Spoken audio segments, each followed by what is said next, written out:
kita mempersilakan panitia untuk memberikan laporannya. Pak Dr. Andes Haji Muhammad Anwar, MSI, dipersilakan. Di atas.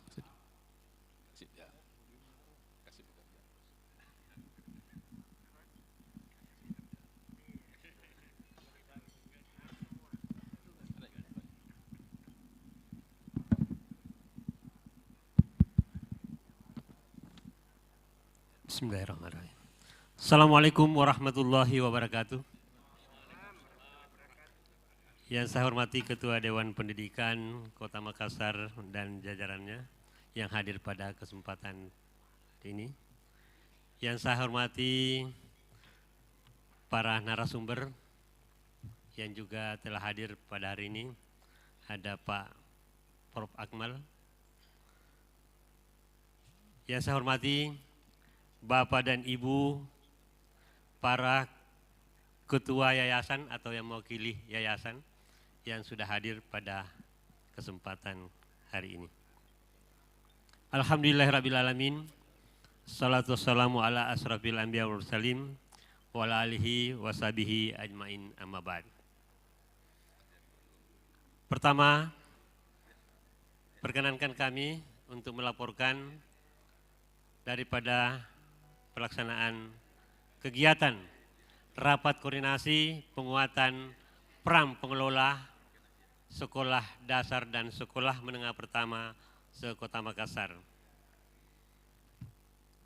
Tujuan daripada kegiatan kita ini di samping adalah merupakan program tahunan dari Dewan Pendidikan Kota Makassar untuk menyambung silaturahim dengan para ketua yayasan pengelola sekolah, maka juga tentu adalah bagaimana agar sekolah swasta atau sekolah yang dibina dan dikelola oleh masyarakat, oleh yayasan itu tetap bisa eksis dalam menjalankan peran dalam penyelenggaraan pendidikan. Peserta yang diundang adalah 80 yayasan dan alhamdulillah pada saat ini sudah hadir 42 yayasan. Selanjutnya anggaran yang kita gunakan daripada kegiatan ini adalah dana hibah dari pemerintah Kota Makassar. Juga harapan daripada Dewan Pendidikan Kota Makassar, khususnya Bapak Ketua Dewan Pendidikan Kota Makassar yang juga selaku Ketua DPR Kota Makassar mengharapkan agar antara Dewan Pendidikan dan yayasan atau ketua-ketua yayasan, pengelola yayasan itu dapat selalu bersinergi dalam rangka bagaimana pendidikan kita ke depan. Selanjutnya, kami mohon kepada Ketua Dewan Pendidikan yang dalam hal ini diwakili atau wakil ketua adalah Ibu Dr. Insinyur Haja Afiati Amin Sam, MSI, untuk membuka acara ini. Selaku panitia, tentu kegiatan ini tidak luput daripada kehilapan. Oleh karena itu, maka mohon dimaafkan. Billahi taufik wal hidayah. Pastabikul khairat. Assalamualaikum warahmatullahi wabarakatuh. Waalaikumsalam warahmatullahi wabarakatuh. Ya, terima kasih Pak Anwar. Bapak dan Ibu sekalian, kita persilahkan kepada beliau Wakil Ketua Dewan Pendidikan Kota Makassar untuk membuka acara ini. Dengan ini saya persilahkan Bunda.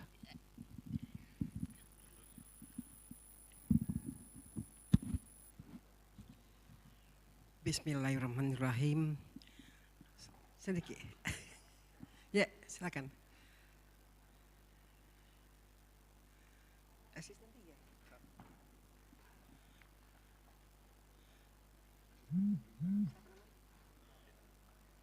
Sudah bisa aja. Ya. Bismillahirrahmanirrahim. Assalamualaikum warahmatullahi wabarakatuh. Selamat pagi, salam sejahtera untuk kita semua. Alhamdulillahirrahmanirrahim. Wassalatu wassalamu ala asrafil anbiya'i mursalin Sayyidina Muhammad wala alihi ashabihi ajmain amma ba'd. Yang saya hormati asisten 1, saya lupa nama tadi. Sama-sama asisten dulu. Yang saya hormati narasumber Profesor Akmal Umar, teman saya juga.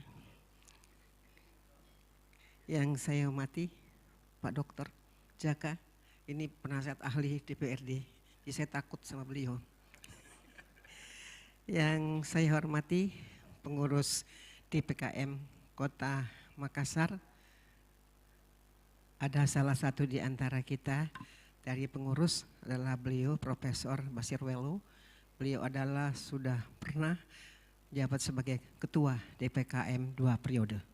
Alhamdulillah, dan para teman-teman DPKM yang saya hormati, saya banggakan, dan kepala sekolah dari SD SMP swasta, dan yang saya hormati para ketua yayasan atau yang mewakili.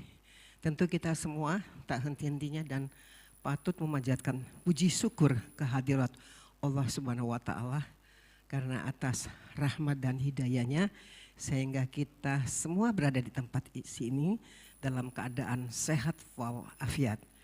Tentu yang pertama saya menyampaikan terima kasih atas perkenannya hadir memenuhi undangan kami dari DPKM Kota Makassar pada acara rapat koordinasi untuk para ketua yayasan dan kepala sekolah. Kemudian selanjutnya tentu saya wajib juga menyampaikan permohonan maaf yang sebesar-besarnya kepada kita semua yang hadir di tempat ini. Pak Ketua Dewan Pendidikan Kota Makassar menitipkan salam hormat kepada kita semua dan suatu penghargaan untuk beliau bahwa kita sempat bisa hadir memenuhi undangan beliau. Dan beliau sekarang dalam menghadiri acara yang sama pentingnya dengan acara yang kita laksanakan pada pagi hari ini. Dan kemudian selanjutnya saya juga menyampaikan bahwa rapat koordinasi ini adalah salah satu program yang kami susun untuk tahun 2023 dan didukung oleh anggaran pemerintah Kota Makassar. Dan selanjutnya, dan kita tahu bahwa yayasan telah bekerja maksimal sehingga pendidikan yang ada di Kota Makassar khususnya swasta telah memberikan suatu kemajuan. Tetapi tentu pada kesempatan ini rapat koordinasi perlu kita ingin menerima apakah penyampaian atau curhat hal-hal yang mungkin bisa salah satu menjadi penghambat daripada suksesnya daripada lembaga sekolah. Dan kemudian kami harapkan kepada kita semua tidak berarti bahwa rapat koordinasi ini hanya sekedar saja untuk melaksanakan program ini, tetapi kita inginkan mendapatkan sesuatu yang maksimal. Tentu harapan kami agar sekolah swasta bisa menjadi lebih maju. Tetapi permohonan maaf yang sebesar-besarnya kepada sekolah-sekolah swasta atau yayasan yang lain mungkin tidak mencukupi untuk semua kita undang karena program kita jumlahnya terbatas. Olehnya itu untuk tidak mengintimidasi daripada yayasan yang lain atau kepala sekolah yang lain yang tidak hadir pada kesempatan ini bukan berarti kami tidak suka, tidak ingin menghadirkan, tetapi karena programnya seperti itu jumlah yang kita inginkan. Dan kemudian selanjutnya Kami tahu begitu besar harapan para ketua yayasan untuk agar supaya sekolah swasta ini lebih maju daripada sekolah-sekolah negeri.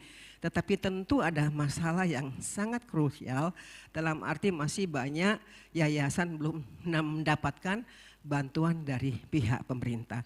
Tapi tentu kita tidak bisa menyalahkan pemerintah, karena ada hal-hal yang menjadikan suatu hambatan, karena memang pemerintah harus menunjukkan kriteria dan persyaratan apabila yayasan menginginkan mendapatkan bantuan dari pemerintah. Selamat kepada kita semua, mudah-mudahan rapat koordinasi ini akan bisa lebih bermanfaat dan berhasil, nah tentu memilih nilai tambah. Saya buka acara rapat koordinasi ini dengan ucapan Bismillahirrahmanirrahim. Sekian, wassalamualaikum warahmatullahi wabarakatuh. Terima kasih pada Ibu Bunda atas. Kemudian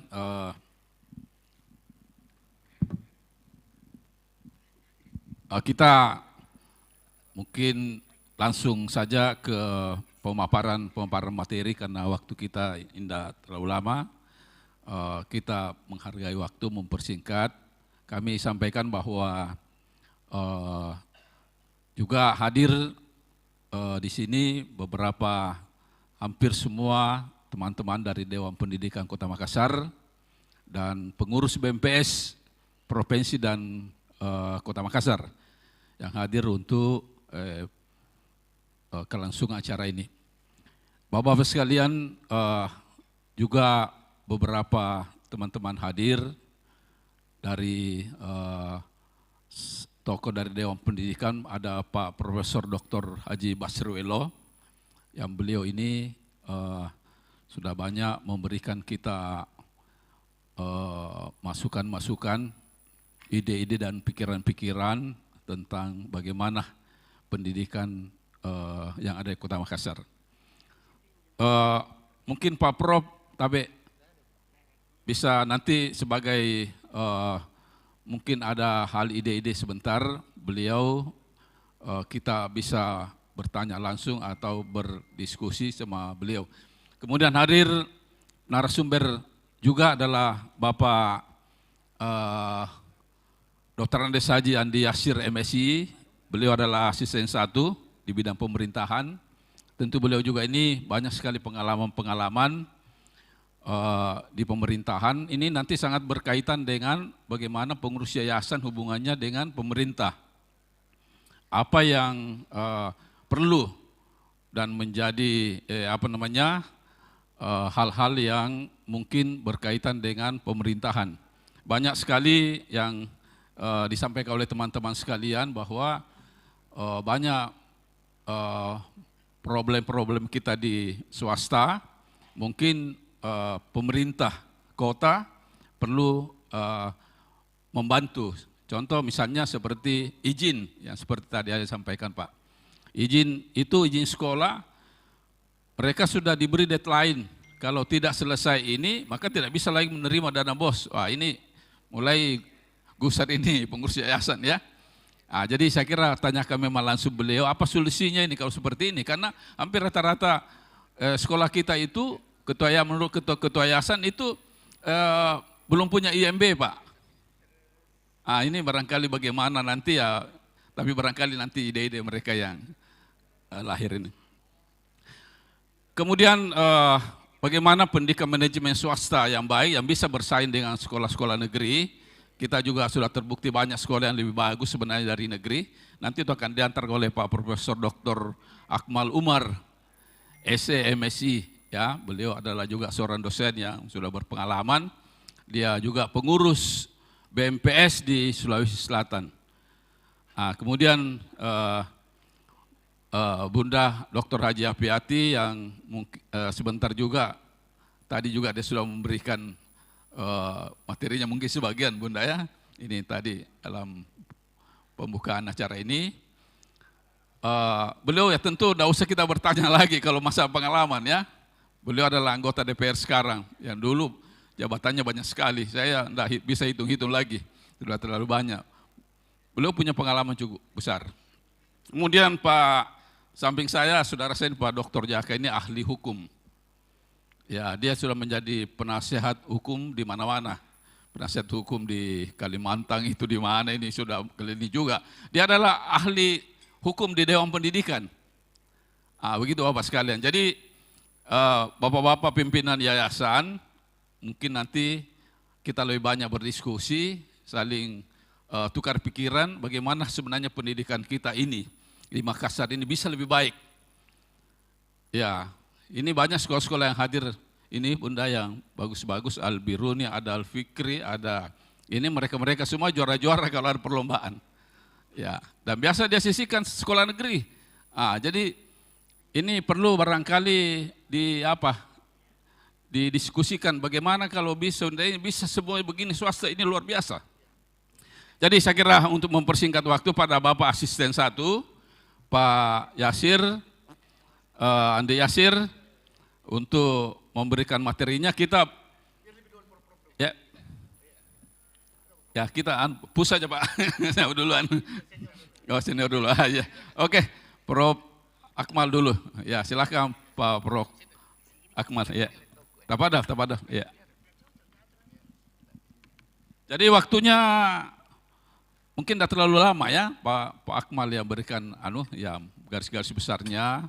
Nanti kita diskusi lebih banyak, tapi kita panel saja Pak ya, kita panel diskusi. Nanti semua beliau bicara ini ya baru kita diskusi. Saya kira Prof silakan.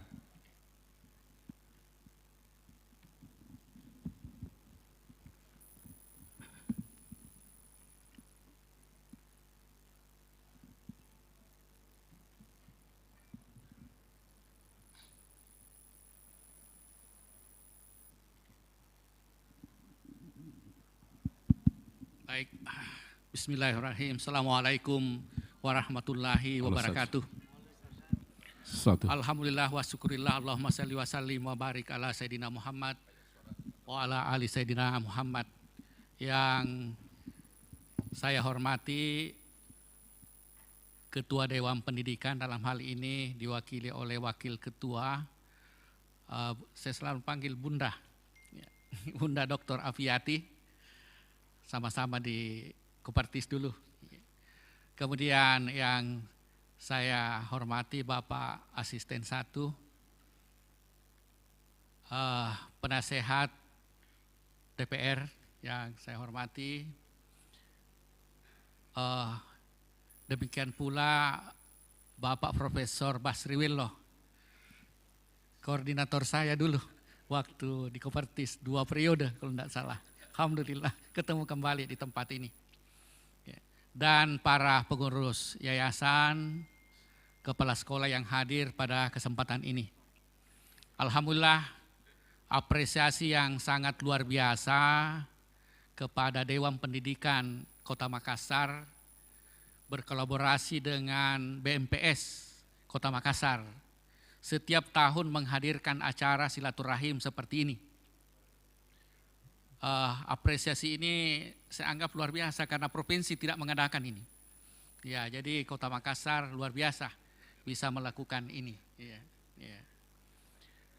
Kemudian tadi disampaikan bahwa di samping untuk kita bersilaturahim, jadi kita ini senang sekali kalau saling ketemu. Alhamdulillah kita masih pada sehat-sehat ya dalam tahun 2023 ini. Kemudian pada kesempatan ini saya ingin mengetengahkan sedikit tentang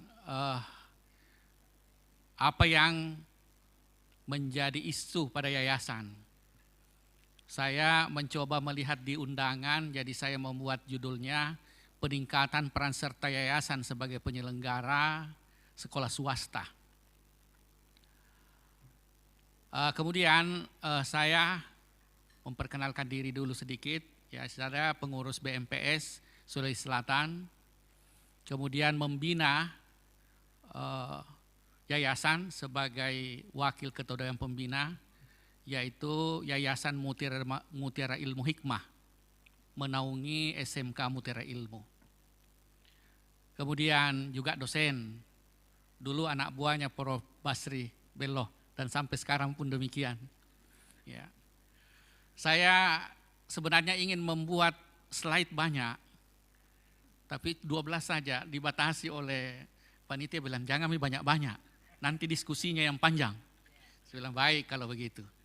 Tapi sekalipun demikian, maka dalam mengawali daripada presentasi ini, saya tetap memberikan dulu pengertian-pengertian supaya kita saling paham, karena kadang-kadang kita tidak paham siapa diri kita ini. Sehingga dengan demikian di sini saya memberikan dulu pengertian tentang yayasan, sekalipun mungkin kita sudah tahu. Jadi yayasan itu terjemahan dari istilah stichting atau stichten dalam bahasa Belanda, yang berarti membangun atau mendirikan. Selanjutnya dalam bahasa Inggris disebut dengan foundation. Kemudian yayasan adalah suatu badan yang menjalankan usaha yang bergerak dalam segala macam usaha, baik yang bergerak dalam usaha yang non-komersial maupun yang secara tidak langsung bersifat komersial.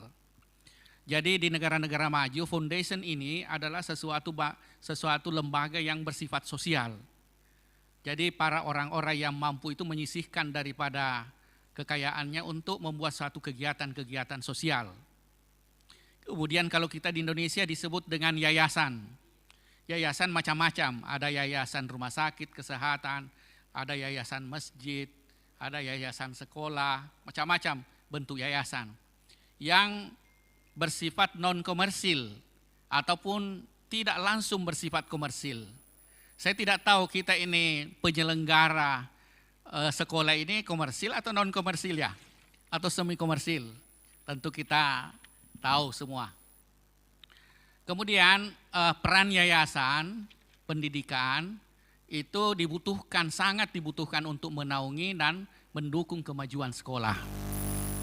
Jadi peran pertama daripada yayasan itu menaungi. Sekolah yayasan tidak bisa ada kalau tidak ada yayasan yang menaungi. Kemudian memantau sejauh mana kegiatan di sekolah berjalan dengan lancar. Ya, jadi yayasan diharapkan bukan sekedar berdiri, tetapi tetap memantau dari kelancaran kegiatan-kegiatan di sekolah. Kemudian membantu pemerintah dalam mengontrol kualitas pendidikan untuk mencapai standar minimal atau standar nasional pendidikan. Jadi yayasan itu sangat membantu daripada pemerintah. Kemudian selanjutnya kita lihat sekolah swasta yang merupakan operasional daripada yayasan, khusus yayasan pendidikan. Sekolah swasta itu merupakan satuan pendidikan yang diselenggarakan oleh organisasi masyarakat, dalam hal ini adalah yayasan yang berbadan hukum. Kemudian berbentuk independen dengan penyelenggaraannya tidak dikelola oleh pemerintah daerah ataupun nasional seperti sekolah negeri. Perlu saya sampaikan pula ini, sering kita menyamakan atau membolak-balik antara yayasan dan sekolah swasta. Jadi yayasan itu penyelenggara, kemudian sekolah itu pengelola. Ya, jadi penyelenggara dan pengelola. Jadi yayasan bukan pengelola, tetapi dia penyelenggara. Yang menjadi pengelola itu adalah manajemen daripada sekolah. Sehingga dengan demikian tahu kedudukannya masing-masing. Kemudian tantangan pengelolaan sekolah swasta.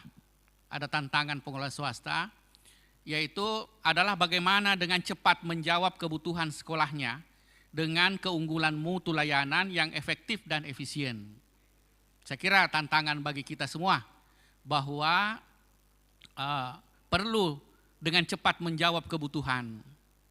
Kata orang, bukan lagi yang kaya itu yang unggul, bukan lagi yang besar yang unggul, tapi yang cepat mengambil kesempatan.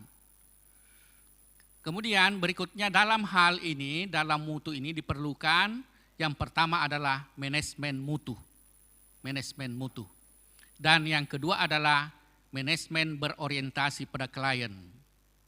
Kita lihat bagaimana dengan manajemen mutu ini, yaitu mengelola sekolah swasta, dalam hal ini adalah tenaga pendidik dan kependidikan harus mampu mengantisipasi berbagai perubahan karena mutu pendidikan itu bersifat dinamis. Luar biasa daripada dinamisnya perubahan pendidikan sekarang.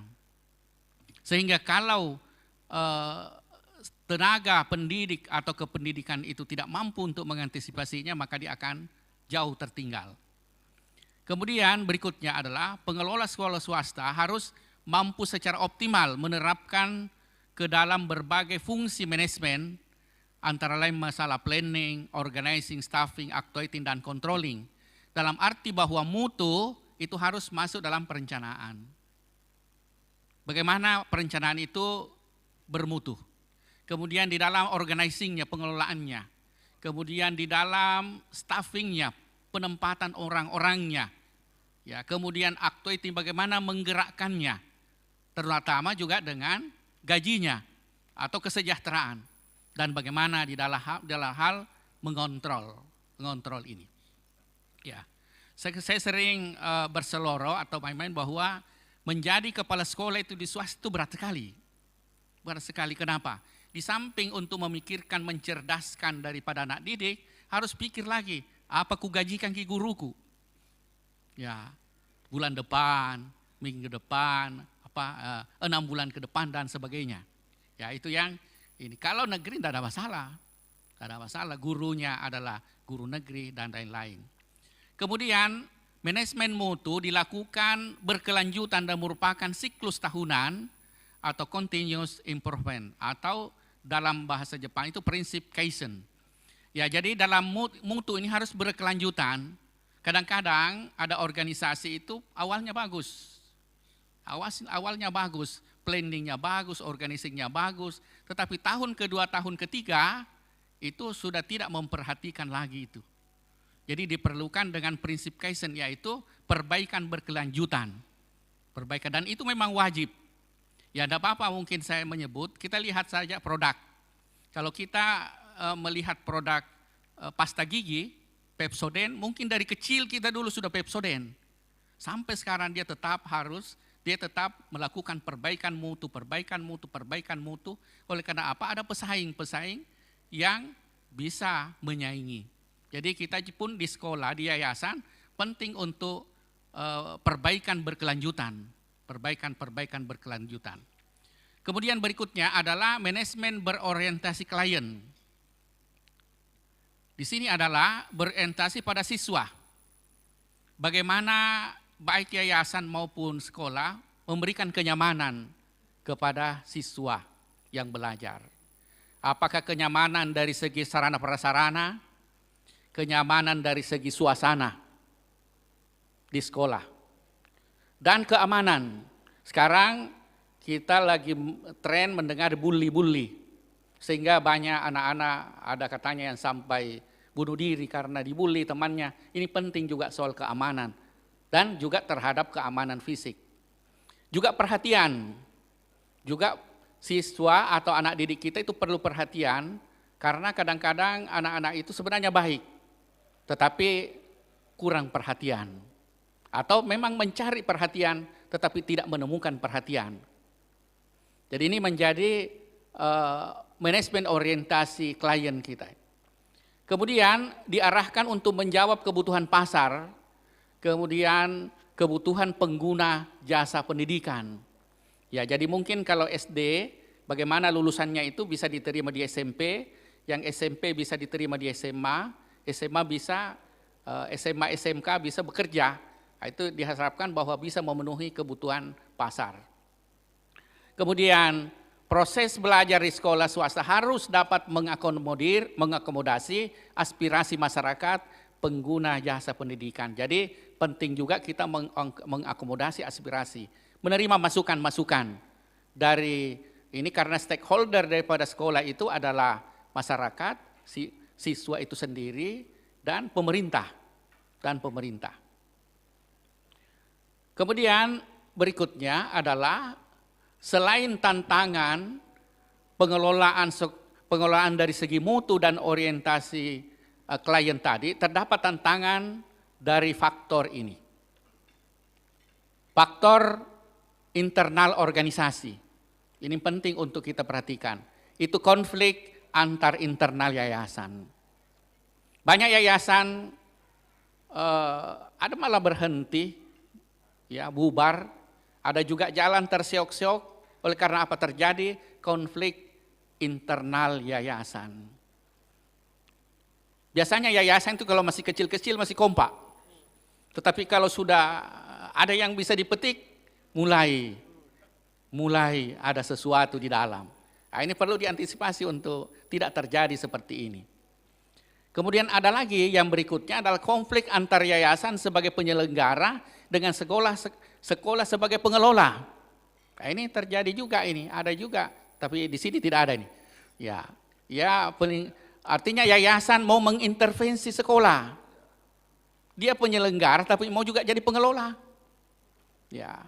Kemudian sebaliknya juga pengelola sekolah sudah diangkat tidak pernah melapor lagi kepada yayasan, jalan sendiri, tidak pernah mau melapor lagi. Nah, inilah sumber-sumber konflik ini, sumber konflik yang sering terjadi, yang akhirnya siapa yang menjadi korban adalah para siswa-siswa kita yang kita bina ini. Jadi semoga tidak ada konflik antar yayasan dan juga ini.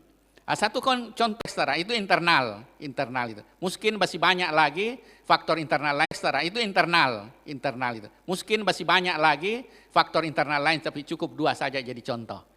Faktor eksternalnya adalah selera masyarakat atau negeri minded. Ini persoalan kita ini. Karena masyarakat itu maunya negeri terus. Ya, minded. Jadi pikirannya selalu negeri, dikiranya itu negeri paling bagus nih. Ya, dikiranya itu negeri selalu yang terbagus. Ya, padahal belum tentu, banyak sekolah swasta yang bagus. Sementara ada negeri, ini ada data saya, itu mau belajar atau tidak belajar, tidak terlalu dihiraukan. Tidak terlalu dihiraukan itu.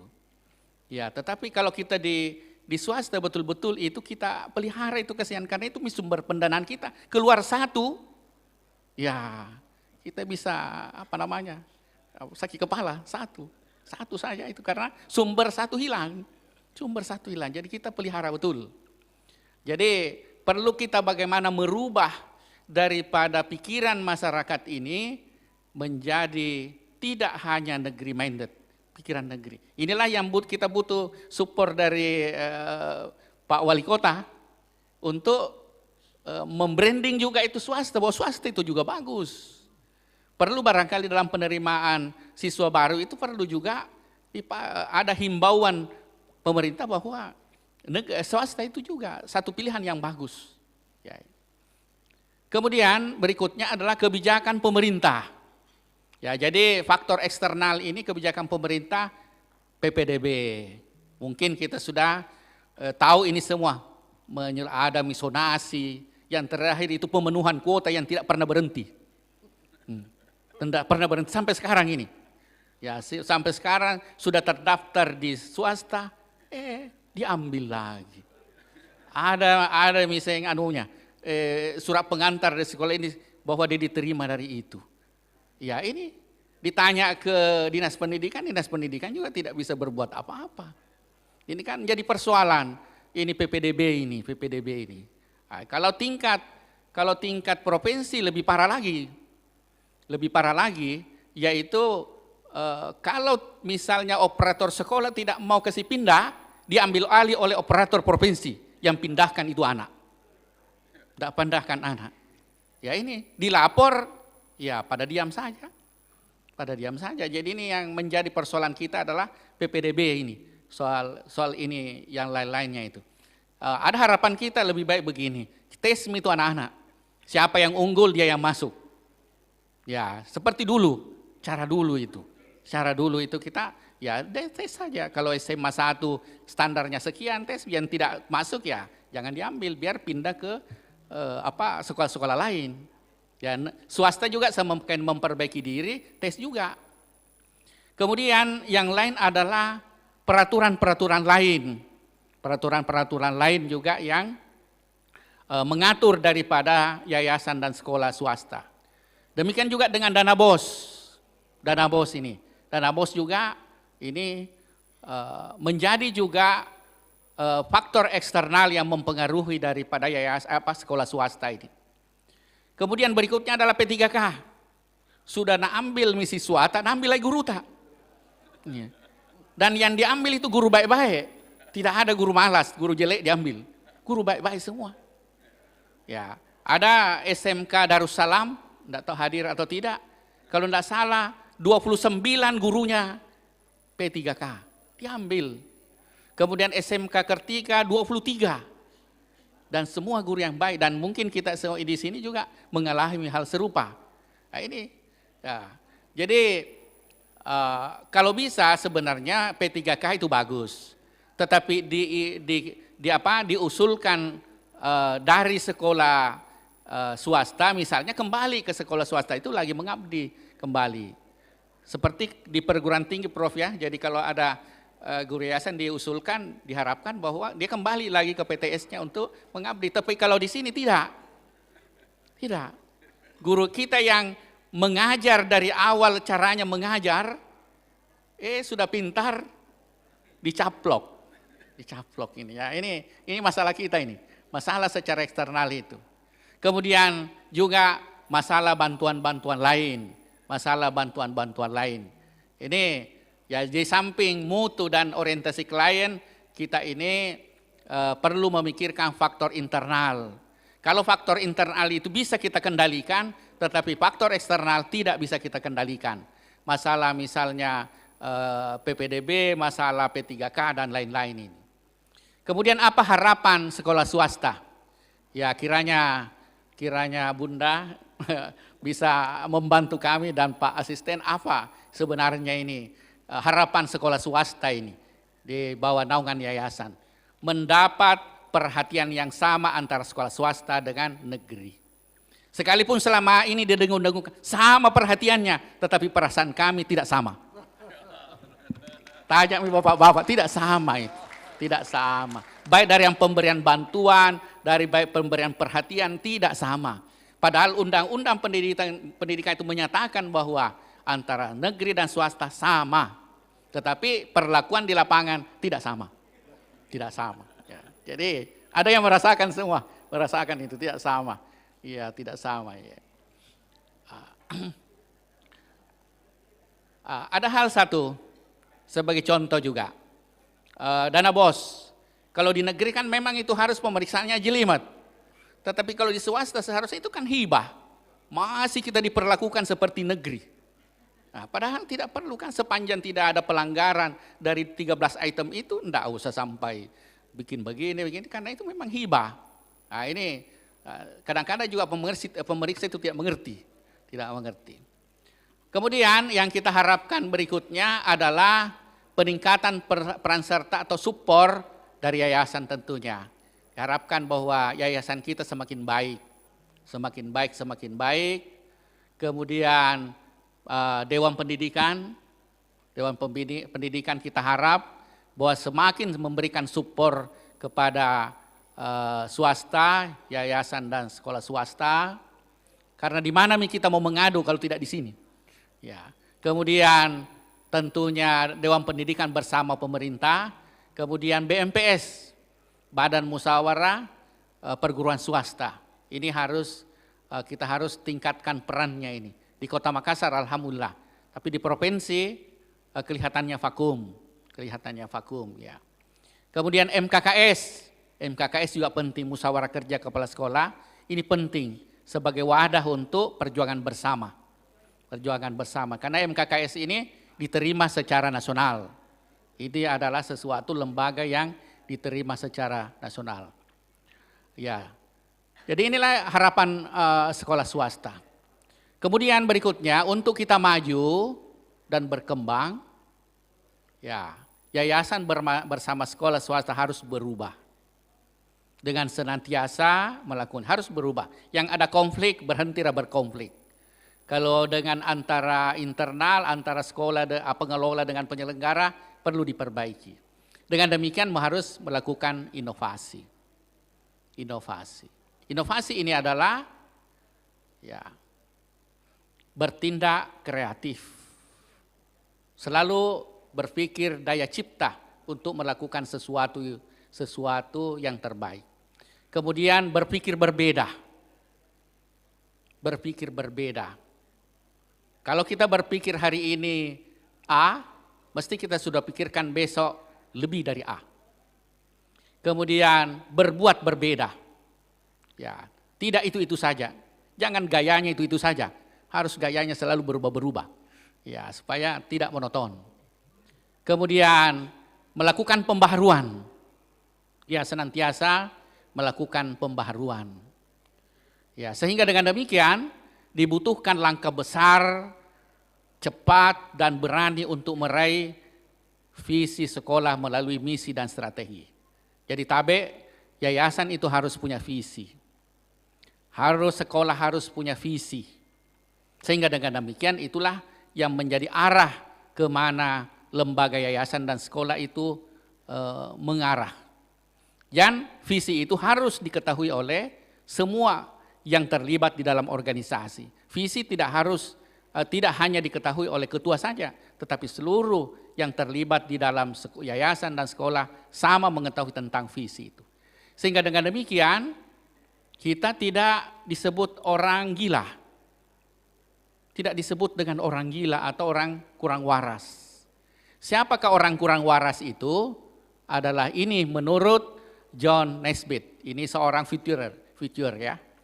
Itu definisi orang gila adalah orang yang melakukan pekerjaan dengan cara yang sama, serta pola pikir yang sama dan tantangan yang berbeda, namun berharap memperoleh kemajuan dan keberhasilan besar.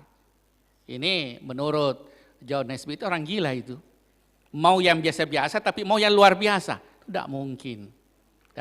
Jadi harus selalu kita berpikir yang luar biasa untuk memperoleh hasil yang luar biasa.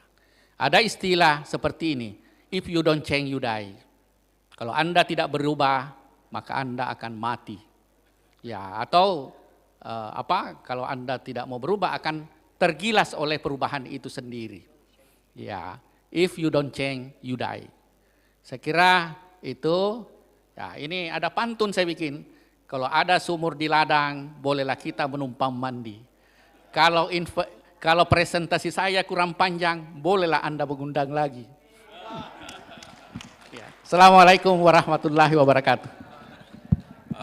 Terima kasih Pak Prof. Ini saya kira luar biasa ini materi tidak terlalu panjang tapi saya kira sudah intinya ada di sini. Bapak-bapak sekalian, saya lihat banyak sekali yang mau berbicara tapi sabar, sebentar saya kasih waktu. Kita selesaikan dulu ini semuanya ya. Dan itu sangat menarik sebentar karena ini antara satu pemateri dengan materi lain ini sangat berkaitan. Tadi Pak Prof bicara banyak masalah-masalah pendidikan. Dan itu sudah disebutkan satu persatu.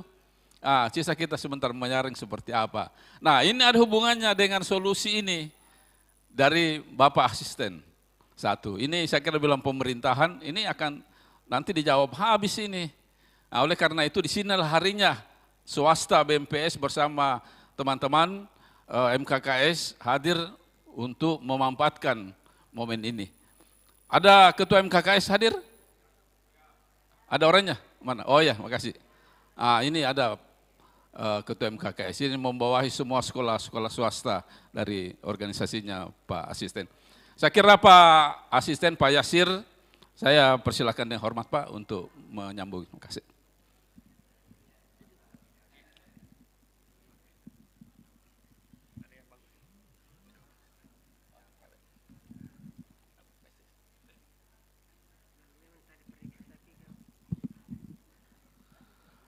Baik, bismillahirrahmanirrahim. Assalamualaikum warahmatullahi wabarakatuh. Selamat pagi, salam sejahtera untuk kita semua. Yang saya hormati Ibu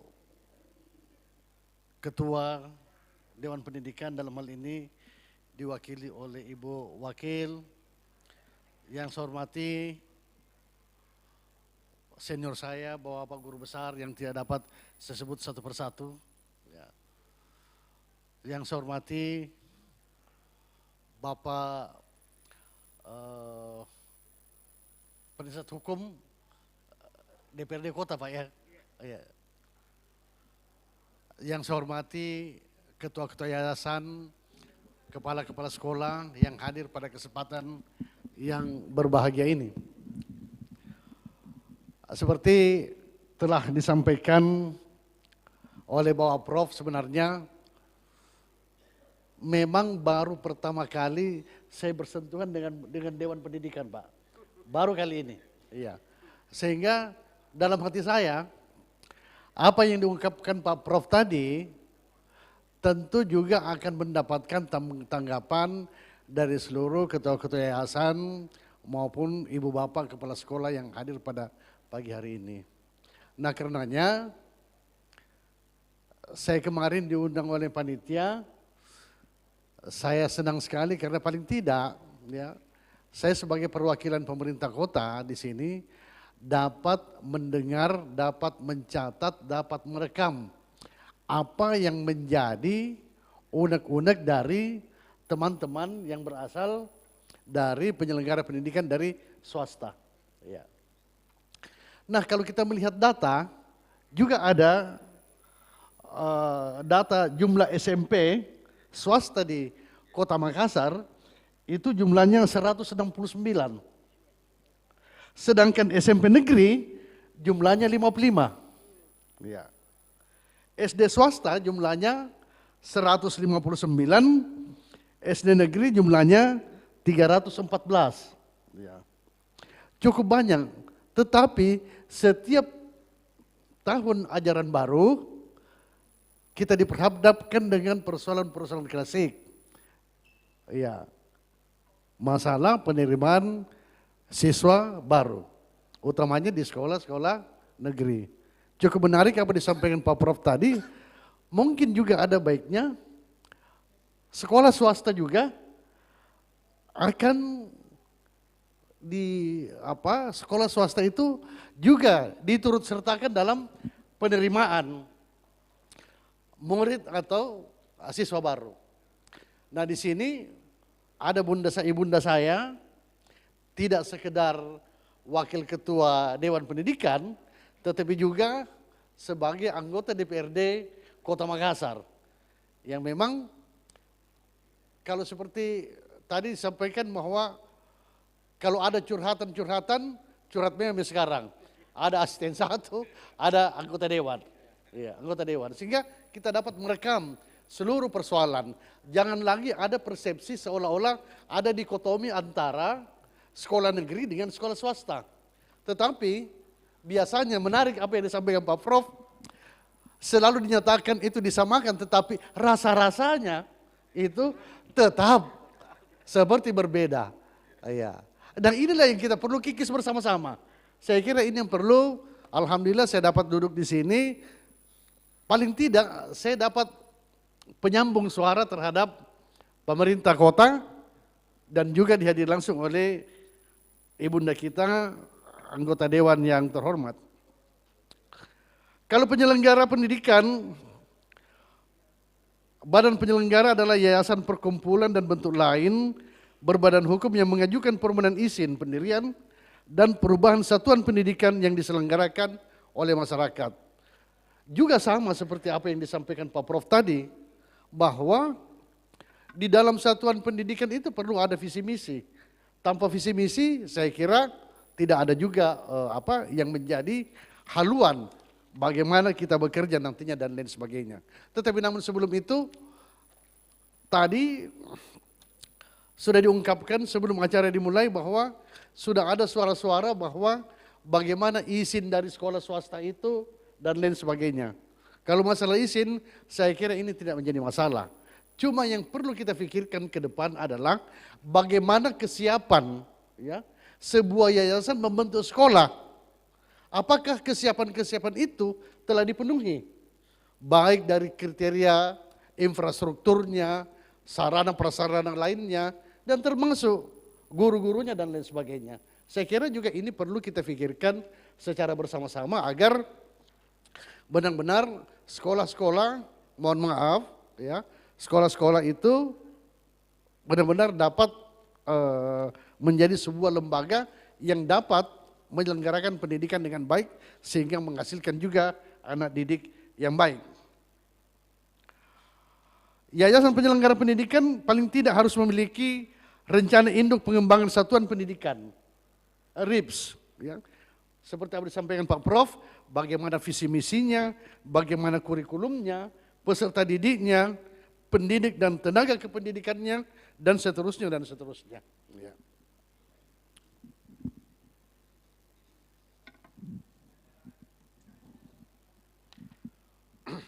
Kalau Perda Kota Makassar nomor 1 tahun 2019 tentang penyelenggaraan pendidikan, saya singkat saja, pengelolaan pendidikan harus diarahkan untuk menjamin adanya akses masyarakat atas pelayanan pendidikan yang mencukupi, merata, dan terjangkau. Ini saya kira sehubungan dengan tadi seperti persoalan-persoalan klasik yang kita hadapi setiap tahun ajaran baru. Peningkatan mutu dan daya saing pendidikan serta relevansinya dengan kebutuhan dan atau kondisi masyarakat. Saya kira juga ini juga setelah disampaikan oleh Pak Prof tadi, bagaimana sebuah lembaga, sebuah yayasan dapat segera, dapat cepat menyesuaikan diri terhadap tantangan-tantangan zaman, tantangan-tantangan waktu. Tentu anak didik kita tidak cukup dengan bagaimana format-format pendidikan yang biasa-biasa saja, yang standar-standar saja. Seperti yang disampaikan Pak Prof, saya banyak merujuk kepada Pak Prof ini.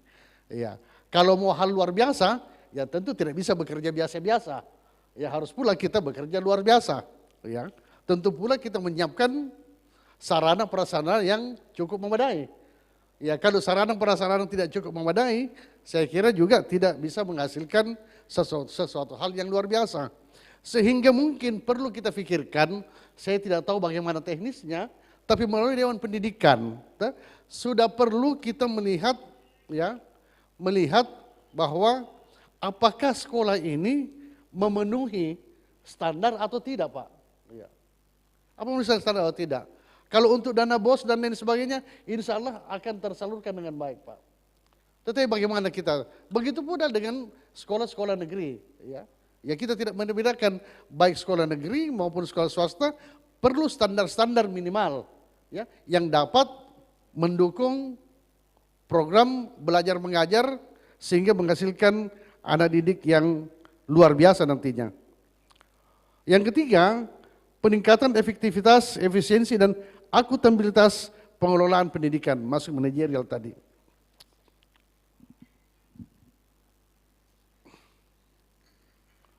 Yayasan pengelola dan penyelenggara pendidikan wajib mendukung pemerintah Kota Makassar dalam fokus mencapai 18 revolusi pendidikan. Saya kira ini sudah sudah tersosialisasi dengan baik. Saya hanya sekedar merefresh saja, revolusi pendidikan yang 18 ini perlu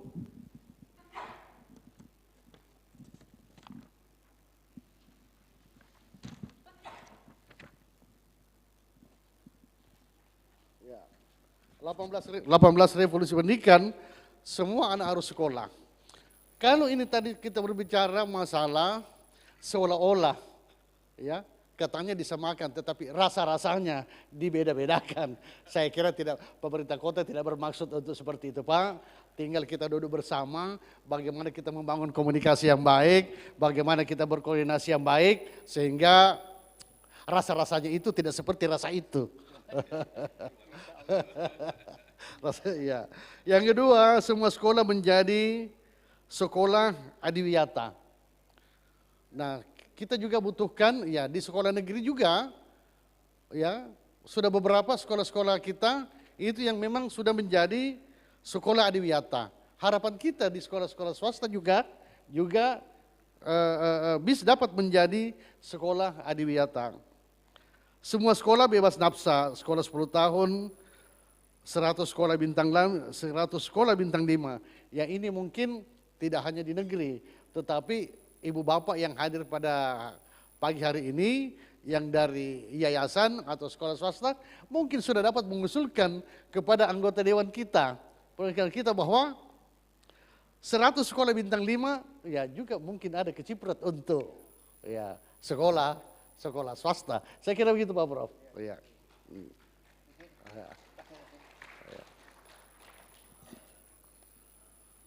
Satu sekolah, satu smart library. Satu sekolah, satu smart library.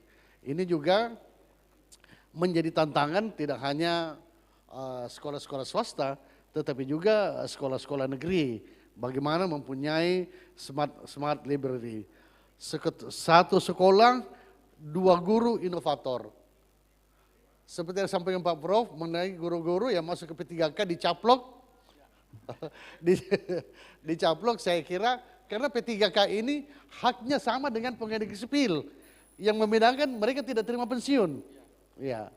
Ini juga perlu ada pakar hukum juga dari narasumber kita hari ini ya sudah perlu kira-kira bukan diwacanakan Pak, tapi sudah perlu dimunculkan ke atas bagaimana kalau ini keluhan dari sekolah-sekolah swasta tidak pernah diambil guru kita yang semua guru-guru yang smart yang diambil, yang dicaplok. Saya kira ini juga perlu regulasi-regulasi nantinya. Bagaimana diatur dalam apakah sebuah peraturan daerah atau apakah namanya.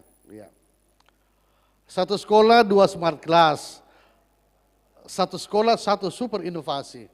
Nah, ini yang perlu kita mendorong tidak hanya kepada sekolah negeri, tapi juga kita mendorong kepada sekolah-sekolah swasta bahwa satu sekolah, 1 super inovasi. Satu sekolah, 5 gang debat. Satu sekolah, ini yang kami rasakan pemerintah kota sekarang ini ketika ada secara sederhana, ada event-event tertentu, ini sangat membantu. 1 anak, 1 bakat, 1 anak, 1 olahraga, 1 anak, 3 tanaman, festival bakat, olimpiade sekolah, dan liga debat. Saya kira apa yang saya ungkapkan ini sesuai dengan visi misi dari pemerintah kota adalah visi misi pemerintah kota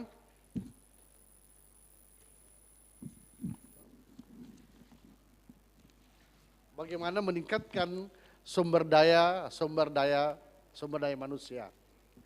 Salah satu visi Bapak pemerintah kota di bawah kepemimpinan Bapak Muhammad Ramdan Pomanto.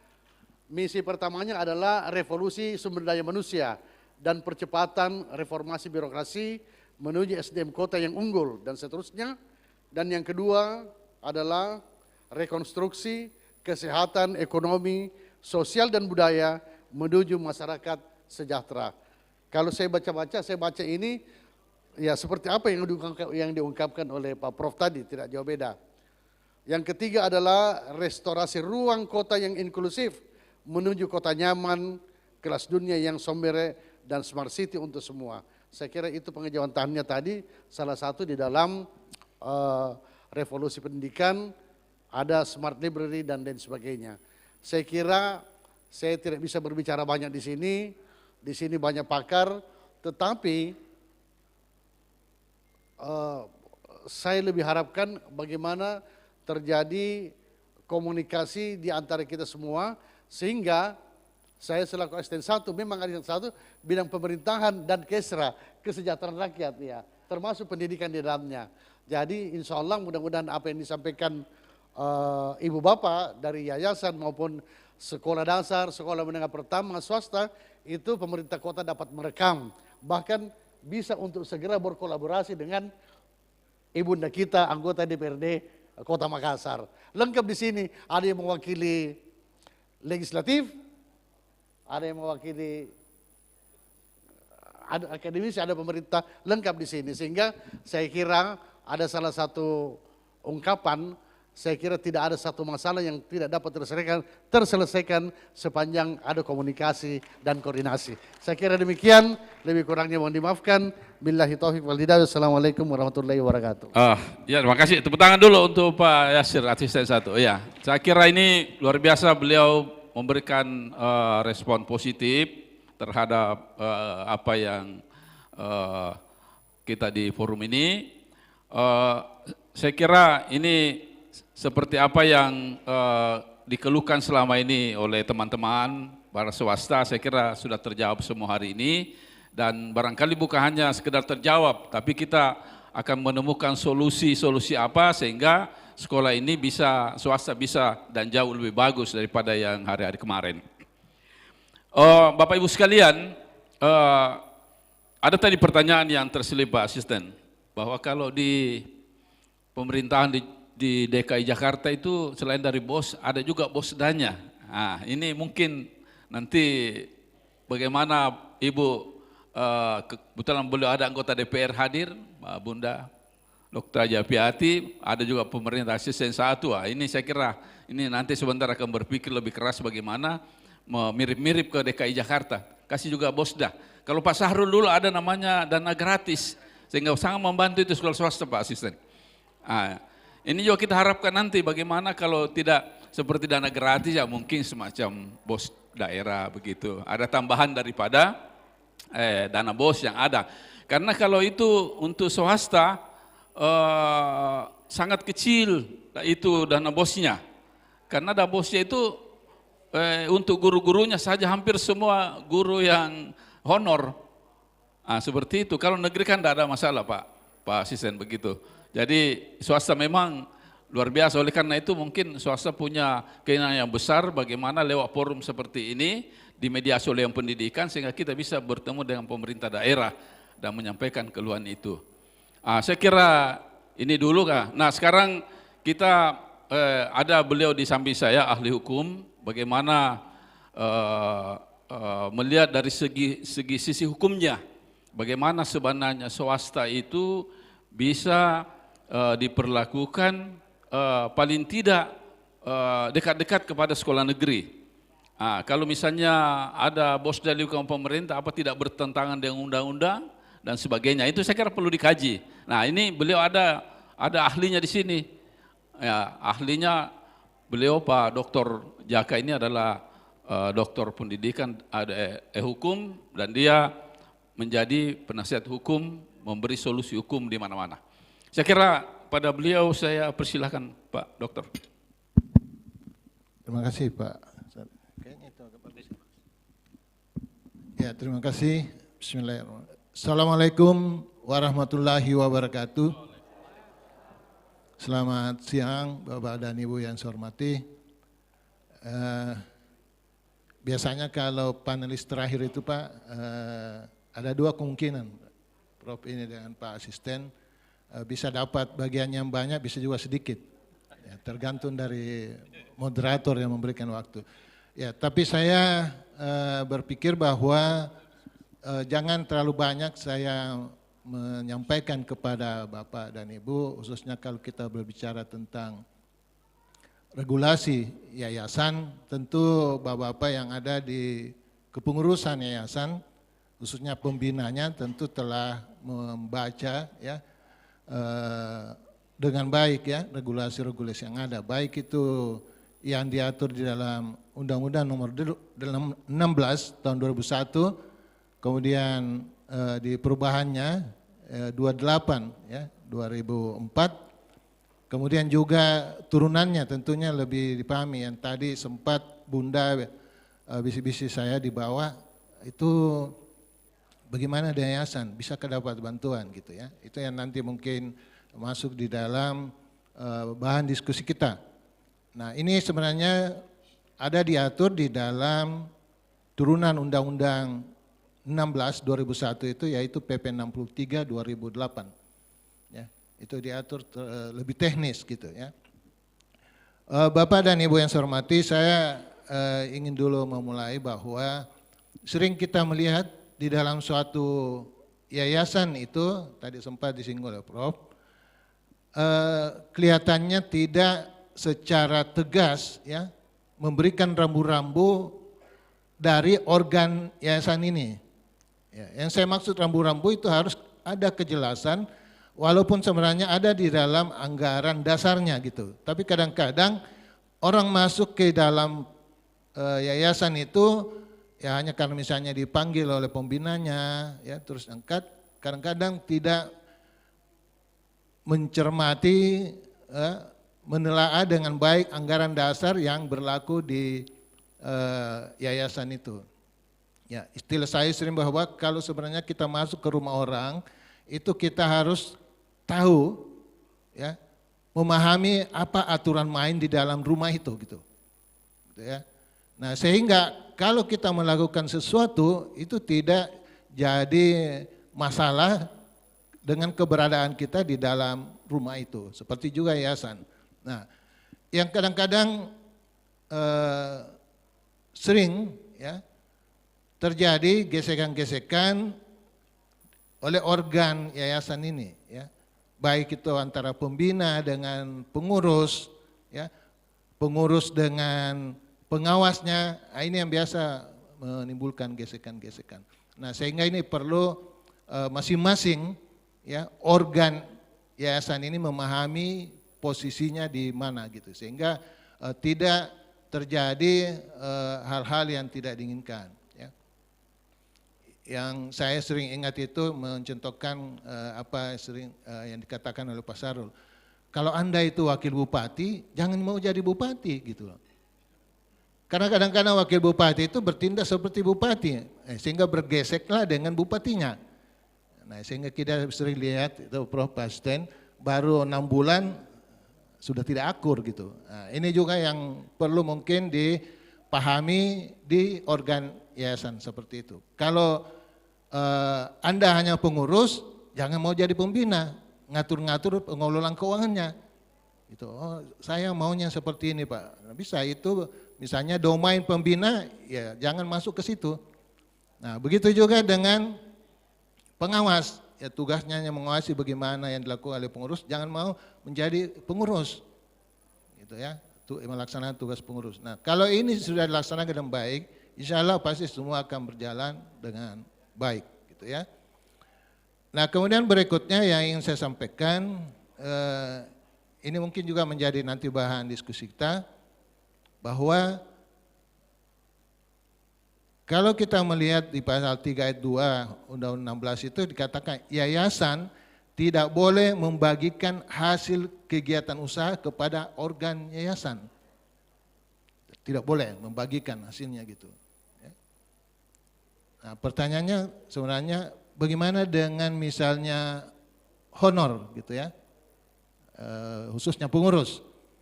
Nah, di ketentuan berikutnya diatur bahwa ini boleh diberikan kompensasi, sebenarnya bukan honor, tetapi tidak boleh bersifat tetap.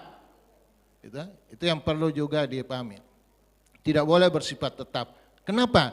Karena yayasan ini pada dasarnya dibentuk adalah untuk melakukan kegiatan yang bersifat sosial, bukan dia profit oriented, tidak untuk mencari keuntungan. Walaupun tadi sempat Prof menyinggung, memang kalau mendirikan sekolah itu kira-kira tidak mencari keuntungan. Nah, ini kan yang menjadi pertanyaan.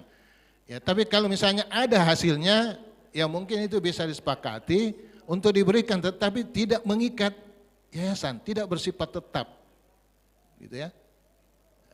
Karena kalau bersifat tetap, nanti misalnya suatu ketika mulai oleng-oleng ini kegiatan yayasan yang dilaksanakan misalnya di sekolah, tetapi yang menanganinya atau pelaksana kegiatannya itu masih tetap mau setiap bulan misalnya diberikan. Nah, ini kan yang menimbulkan bisa goncangan besar, malah bisa tutup sekolahnya. Nah, seperti itu yang mungkin harus dipahami oleh tingkat di bawah yang disebut dengan pelaksana kegiatan, ya, di sekolah itu. Ya, walaupun pelaksana kegiatan kadang-kadang oleh pengurus itu ditunjuk adalah pelaksana harian yayasan, gitu, yang memang kegiatannya melakukan keseharian, gitu ya. Nah, oleh karena juga kenapa di organ yayasan ini ditetapkan di dalam undang-undang tidak boleh merangkap, ya, tidak boleh pembina dia juga jadi pengurus, gitu ya. Begitu juga pengurus tidak bisa membina, harus pilih salah satunya. Kalau misalnya dia adalah memang yang mendirikan yayasan itu, ya mau pilih mana?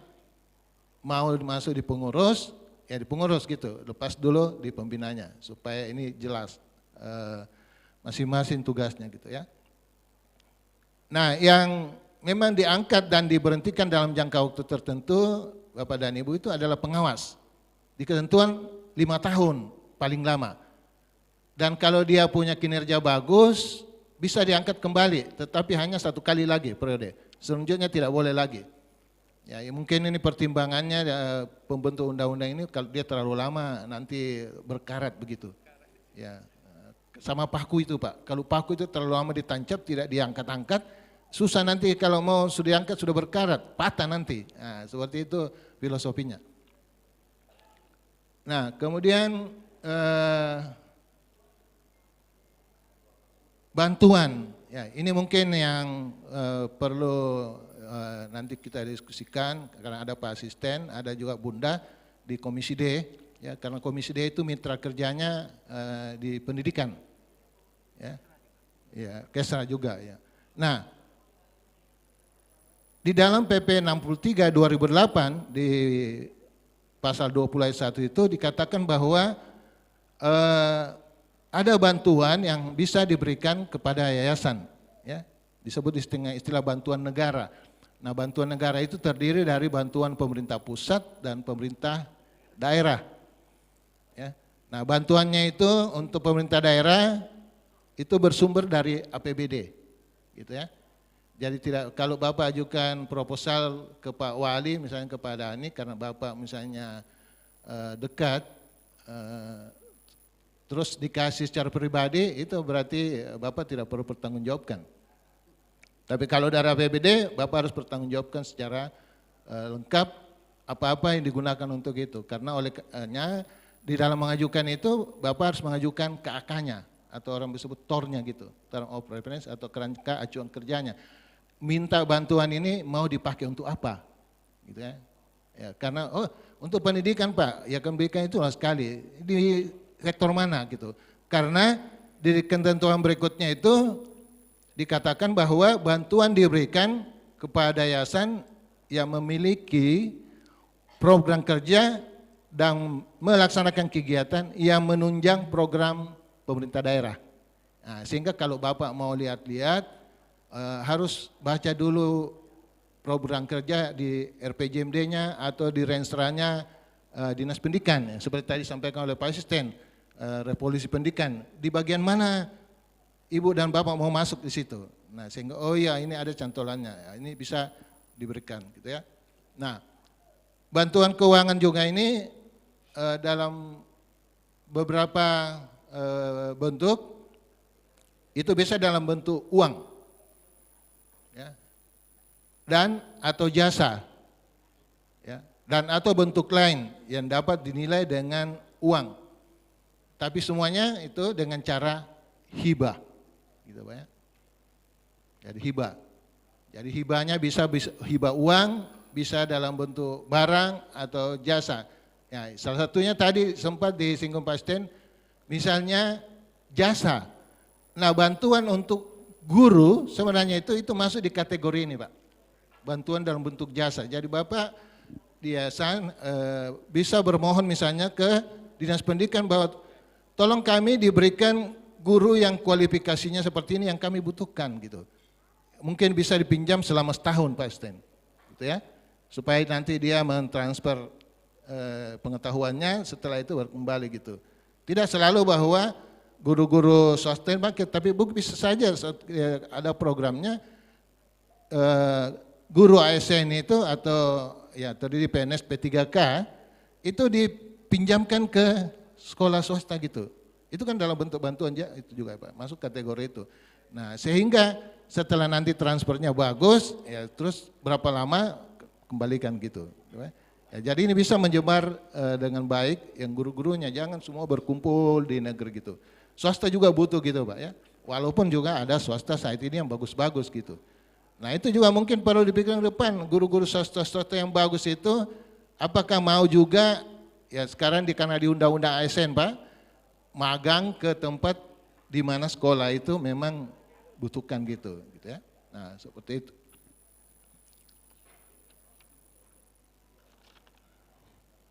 Nah, ini saja mungkin sementara yang saya sampaikan di kesempatan ini, nanti di diskusinya mungkin lebih panjang, supaya bapak-bapak dan ibu datang di sini jauh-jauh, mungkin pasti di rumahnya sudah banyak catatannya ingin disampaikan. Itu yang mungkin nanti kita diskusikan sekaligus memberikan alternatif, solusi, ya, baik dari Pak Asisten, Rob maupun Bunda sebagai anggota DPRD. Jadi posisi Bunda sementara ini juga mungkin bisa sebagai komisi D gitu ya, lebih banyak menampung apa yang Bapak dan ingin sampaikan. Nah khususnya juga kepala sekolah gitu ya. Ya, di kesempatan ini kami ingin sampaikan kepada kepala sekolah ya, bahwa Dewan Pendidikan itu selama ini berjalan, mungkin belum sempat mengundang Bapak, tapi di kesempatan lain kami akan undang sama-sama dengan komitenya, supaya nanti di dalam pelaksanaannya ini satu kata bahwa komite itu boleh jalan silakan, tapi jalan di jalurnya sendiri. Kepala sekolah juga jalan di jalurnya sendiri. Jangan nanti bertabrakan gitu. Yang dibolehkan tentu jalan beriringan, tetapi sama-sama dalam rangka meningkatkan kinerja dari sekolah yang mereka menjadi awak dari sekolah itu. Ya. Saya kira itu dari saya Pak Moderator. Terima kasih. Assalamualaikum warahmatullahi wabarakatuh. Waalaikumsalam warahmatullahi wabarakatuh. Ya, tepuk tangan dulu untuk Pak Dr. Jaka. Ya. Jadi luar biasa, ini saya kira ada 3 pembicara kita sudah kita dengar, dan saya dengar tadi itu bahwa kalau yayasan dibantu diberikan dana hibah itu tidak melanggar undang-undang ya, sepertinya begitu tadi Pak Jaka.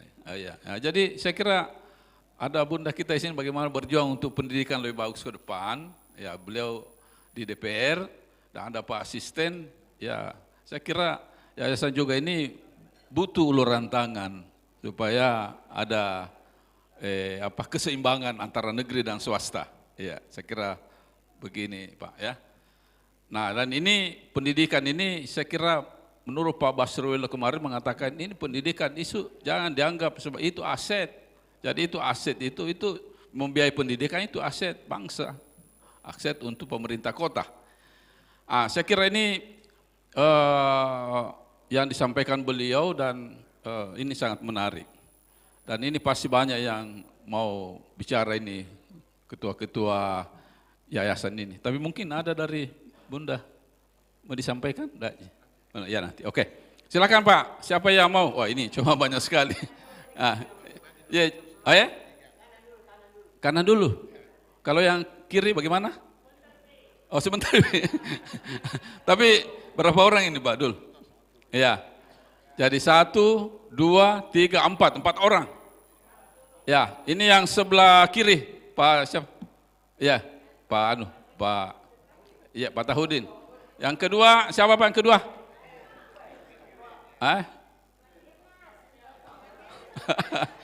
Ya, jadi enggak usah ragu, ini banyak waktu kita Pak, banyak waktu kita untuk diskusi, ya toh. Dan mungkin kalau sampai 10 sesi kita buka. Ya, 1, 2. Oh, di belakang sekali. Ya, Ketua MKKS.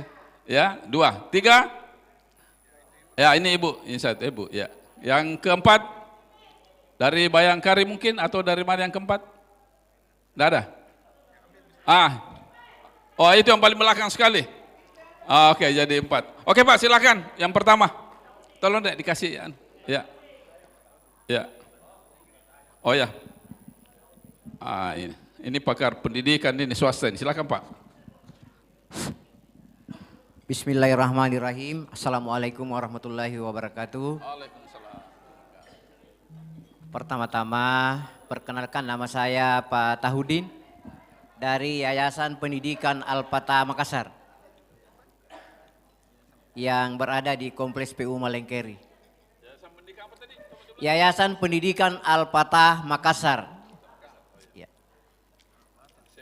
Ya, alhamdulillah wa syukrillah, la haula wala quwata illa billahil azim. Saya sangat bersyukur, saya sangat apresiasi Dewan Pendidikan Kota Makassar yang sangat memperhatikan sekolah swasta termasuk yayasan yang ada di Kota Makassar. Ya, tepuk tangan dulu untuk. Ya. Selama ada dewan ini, alhamdulillah saya lihat betul-betul mengakrabkan sekolah swasta, SD, SMP, termasuk pengurus komite yang ada di Kota Makassar. Terima kasih Pak, itu sudah luar biasa. Sebelum saya lanjut, yang saya hormati Bunda, Wakil ke Dewan Pendidikan Kota Makassar, Pak Prof. Akmal, Pak Andi Yasir, asisten 1 yang saya hormati, saya banggakan. Kemudian MC yang luar biasa, sekali-sekali menjelaskan juga MC-nya. Kemudian dari bidang hukum, terima kasih Pak sudah memberikan penjelasan. Bapak Profesor Dr. Basirul yang saya hormati bersama di jajaran. Ya, jadi yang pertama saya hanya menyampaikan Pak, bahwa pada kesempatan yang berbahagia ini itu sekolah swasta banyak sekali sebenarnya yang mau disampaikan. Pertama, sekolah swasta itu Pak tidak ada dirjennya Pak. Jadi tidak ada panglimanya. Jadi biar di bawah kita ini mengusulkan begini-begini karena kasihan. Jadi yang mengatur sendiri antara sekolah swasta dengan pemerintah. Untung-untung ada Dewan Pendidikan Kota Makassar memperhatikan kita Pak. Seandainya tidak ada, tidak bisa lagi seperti begini Pak.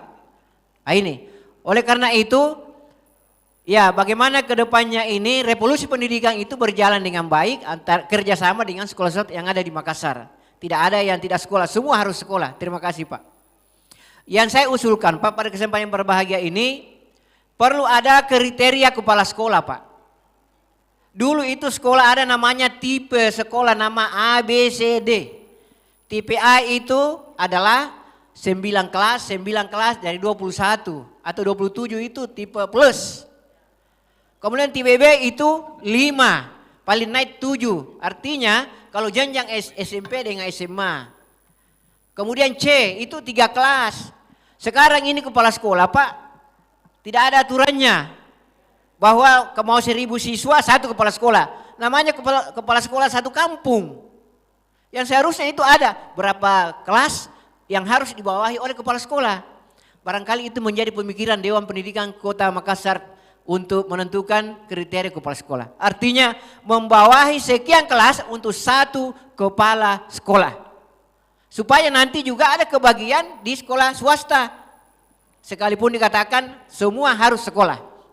Kemudian yang kedua Pak, karena saya katakan tadi sekolah swasta ini tidak ada panglimanya, maka kesempatan yang berbahagia ini mudah-mudahan Bapak Ibu Ketua Yayasan atau Pembina Yayasan, saya hanya menginginkan bahwa Ketua Dewan Pendidikan Kota Makassar, saya mau menetapkan sebagai Pembina Yayasan Pendidikan Kota Makassar Pak. Ya. Jadi selama ini tidak ada namanya Pembina Yayasan Pendidikan Kota Makassar. Saya mau siapa saja yang menjadi Ketua DPRD Kota Makassar akan kita lantik sebagai Pembina Yayasan Pendidikan Kota di Makassar. Mudah-mudahan Bapak Ibu setuju supaya nanti ini kita juga punya istilahnya Panglima Pendidikan Yayasan di Kota Makassar. Bapak setuju tidak? Ya, terima kasih. Jadi saya Ketua DPR kita daulat saja sebagai Pembina Yayasan Pendidikan Kota Makassar. Supaya nanti kalau ada apa-apa seperti ini. Karena beliau sangat memperhatikan pendidikan di Kota Makassar. Kemudian yang kedua saya sampaikan. Ya, yang ketiga.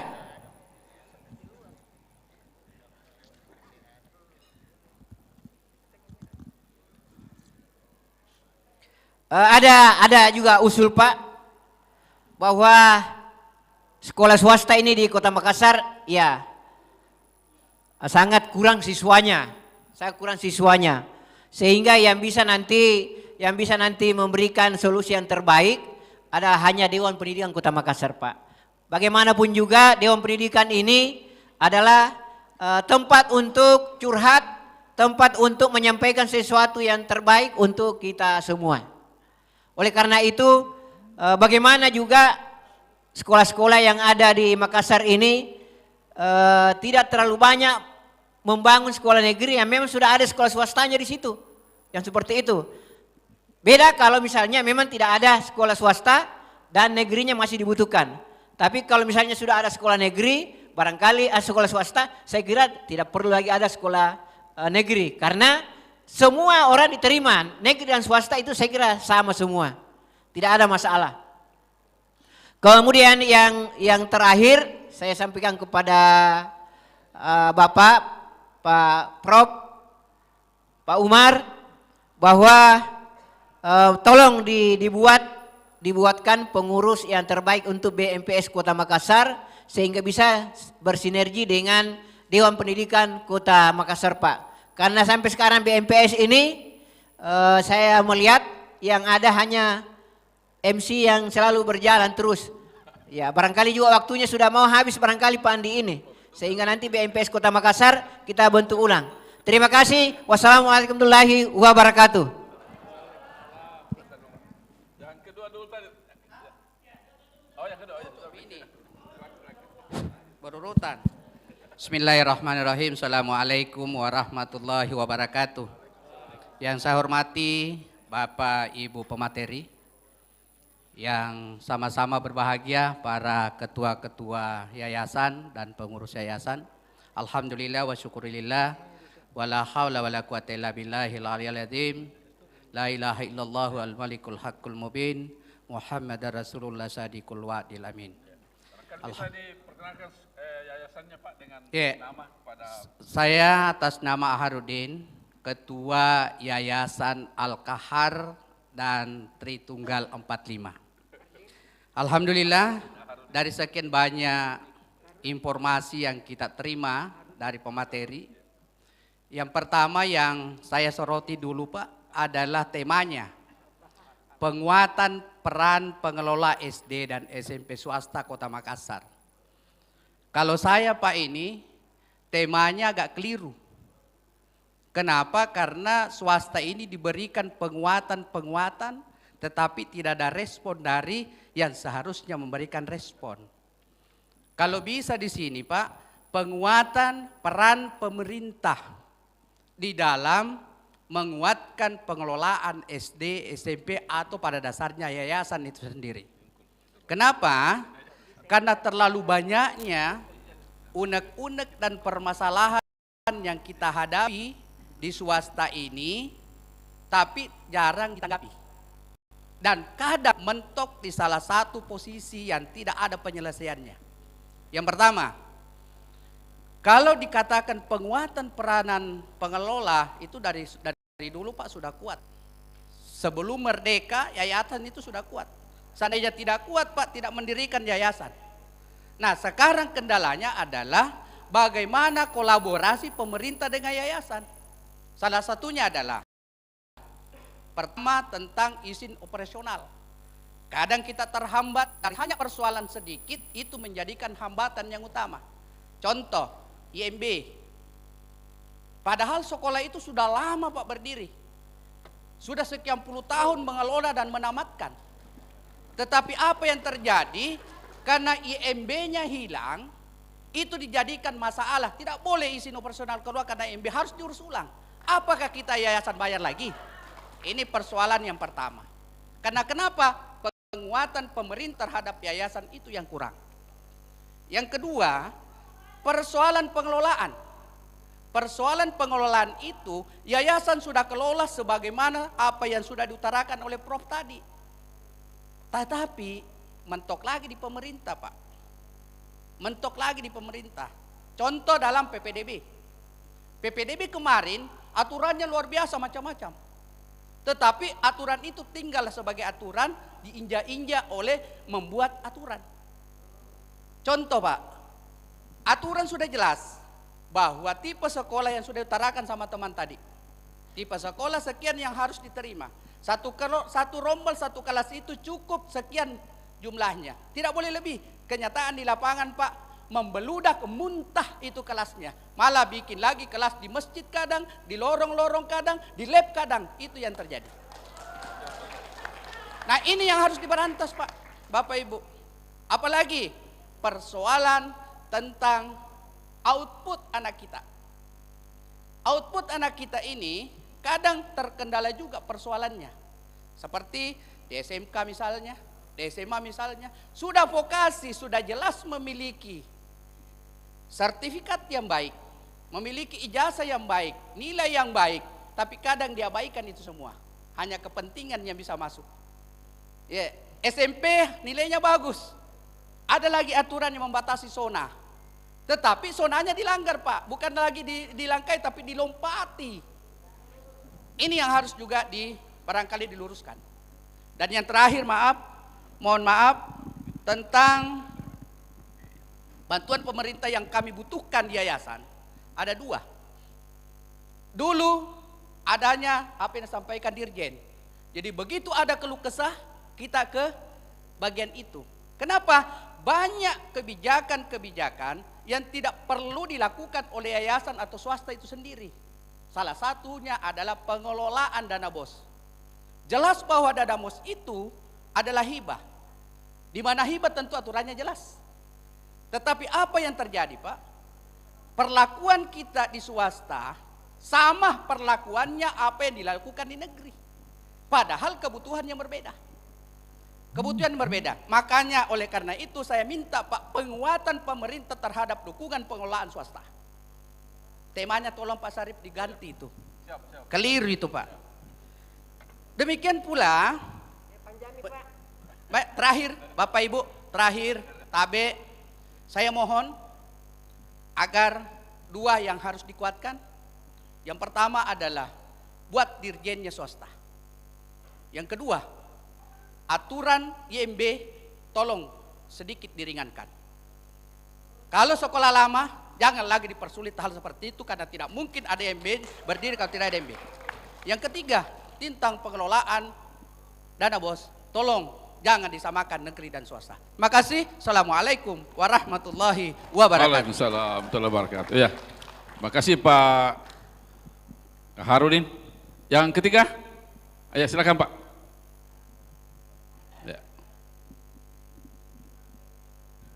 Ya, saya minta maaf agak di depan sedikit biar terdapat kamera. Bismillahirrahmanirrahim. Assalamualaikum warahmatullahi wabarakatuh.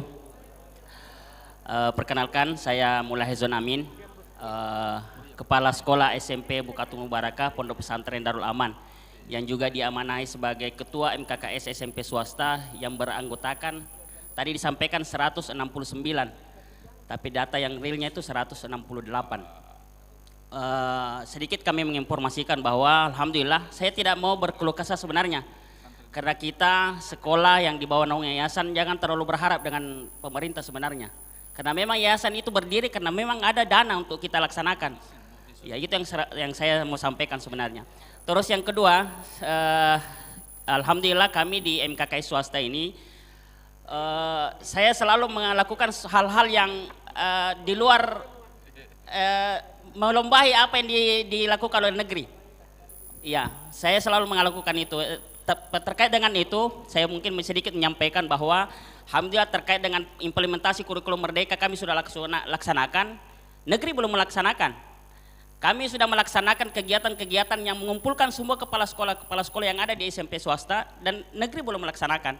Kenapa kami melakukan itu? Kami mau menampakkan kepada pemerintah khususnya Kota Makassar bahwa SMP swasta itu kami sudah bisa melaksanakan walaupun itu tidak ada bantuan dari pemerintah. Karena memang itu yayasan bisa bergerak karena dia harus bergerak dengan sendirinya. Iya, minta maaf saya kalau itu yang salah. Yang kedua saya ingin menyampaikan Tabe saya menyampaikan. Silakan Pak. Saya sedikit jangan diganggu dulu, jangan diganggu, biarkan dia buat inspirasi dulu. Siap. Tambahkan catatan tadi silakan. Pak Asisten, tambahan catatan, mungkin catatannya tadi kami tambahkan bahwa di sekolah swasta tadi terkait dengan ada P3K, ya tadi disampaikan di sekolah kami juga ada 3 orang yang lolos P3K.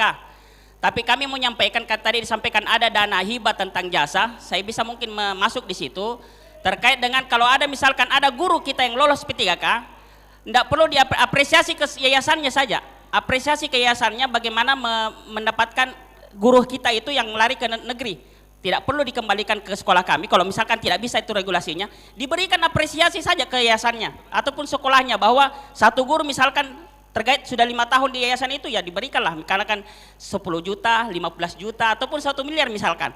Kan kenapa tidak bisa itu? Itu regulasi yang mungkin bisa masuk untuk terkait dengan P3K. Terus yang selanjutnya, saya minta maaf ada catatan tadi sedikit. Banyak-banyak juga. Iya.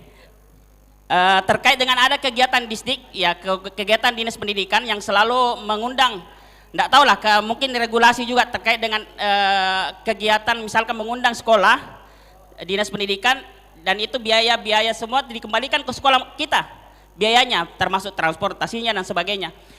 Dan itu sering dalam 3 tahun terakhir ini dinas pendidikan rajin sekali berkegiatan karena dana itu kembali ke sekolah, bukan pemerintah yang memberikan dana tersebut.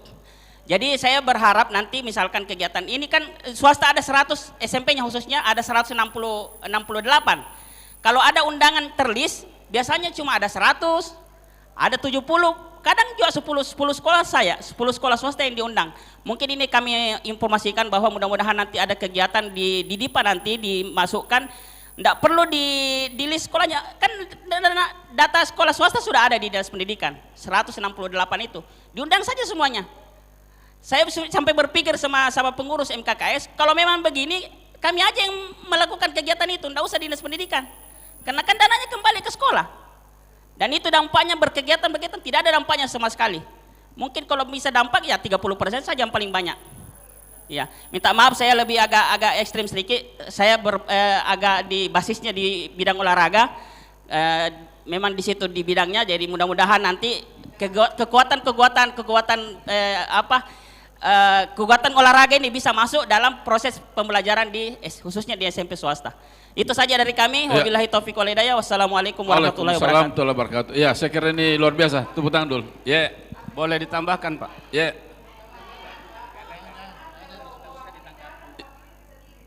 Ya. Oh. Ya. Oh iya Pak. Ya, boleh sebentar. saya tambahkan, Pak? Oke. Kasih. Oke. Pokoknya kita berpendapat, sebentar kita diskusi. Ya, silakan Pak. Boleh saya berpendapat, Pak? Baik. Ya. Bismillahirrahmanirrahim. Assalamualaikum warahmatullahi wabarakatuh.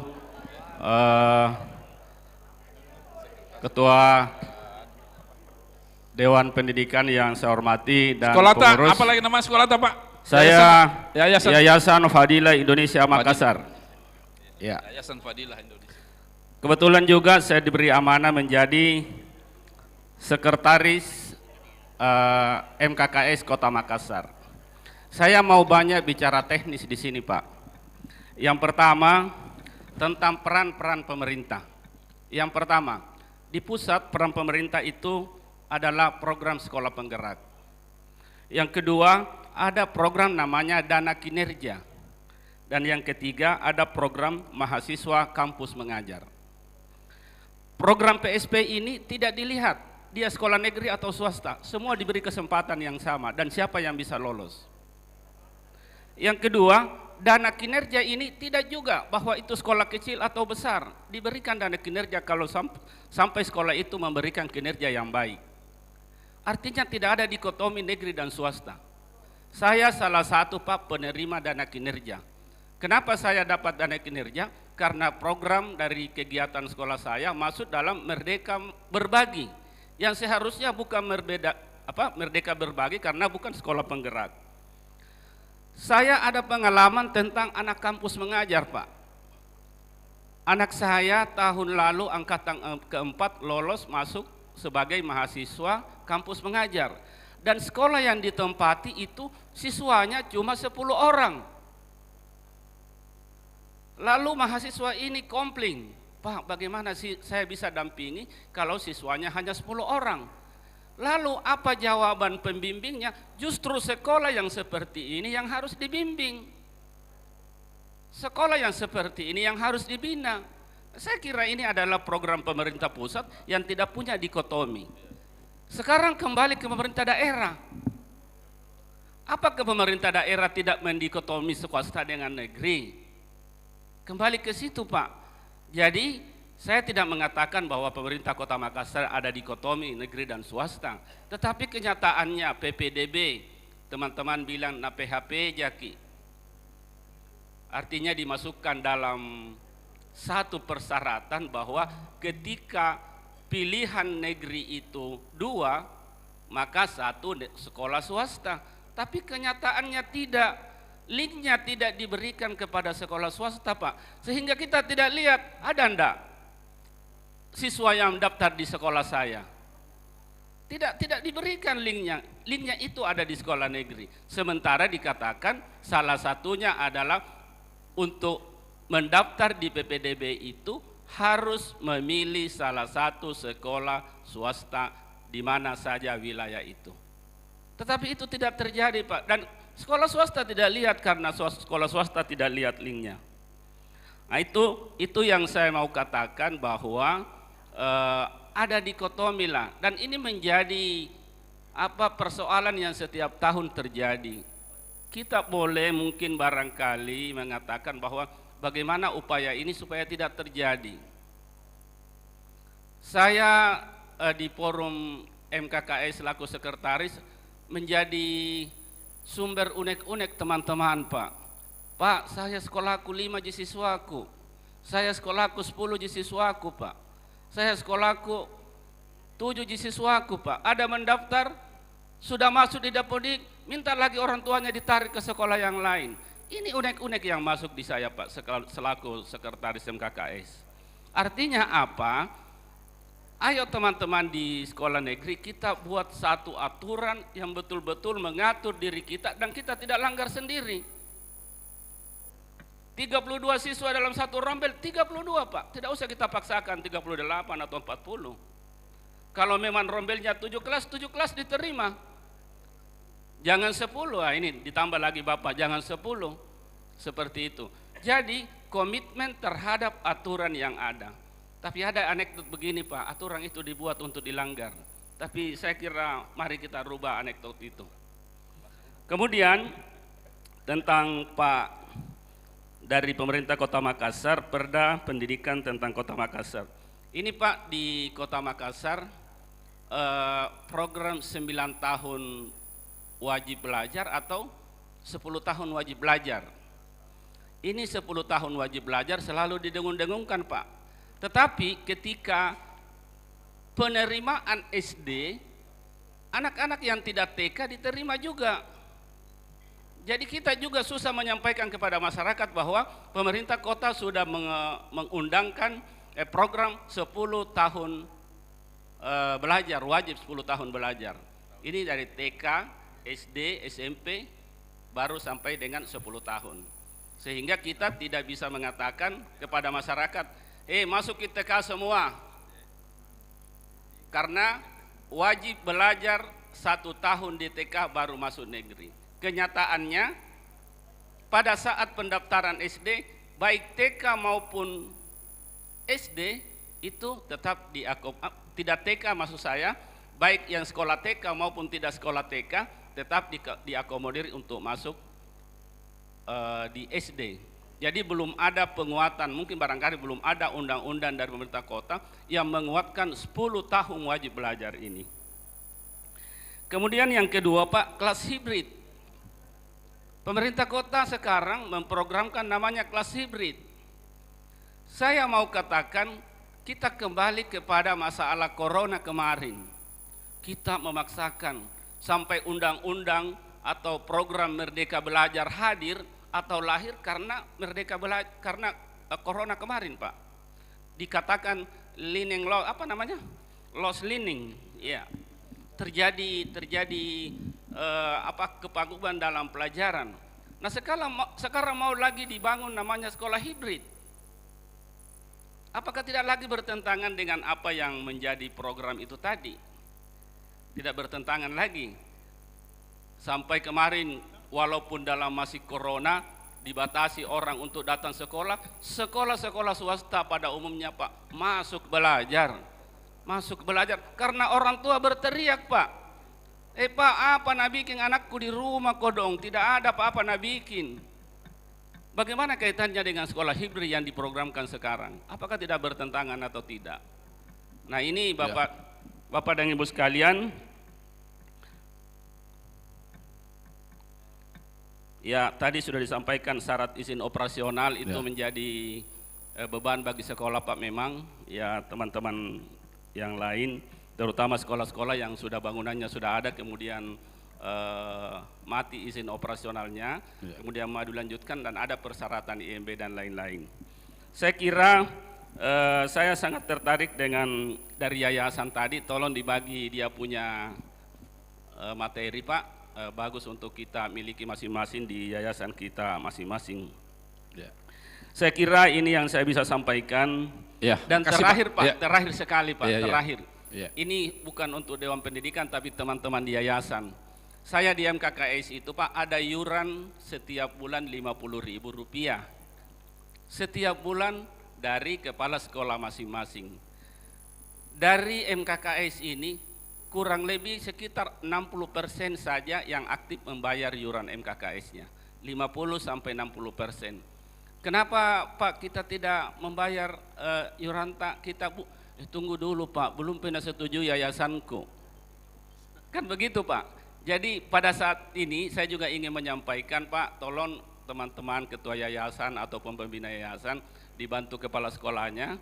Karena kami juga berkegiatan setiap bulan, tidak bisa berkegiatan kalau tidak dibantu dari kontribusi iuran dari MKKS ini. Saya kira ini penyampaian. Terima kasih. Assalamualaikum warahmatullahi wabarakatuh. Waalaikumsalam. Makasih Pak Rahman.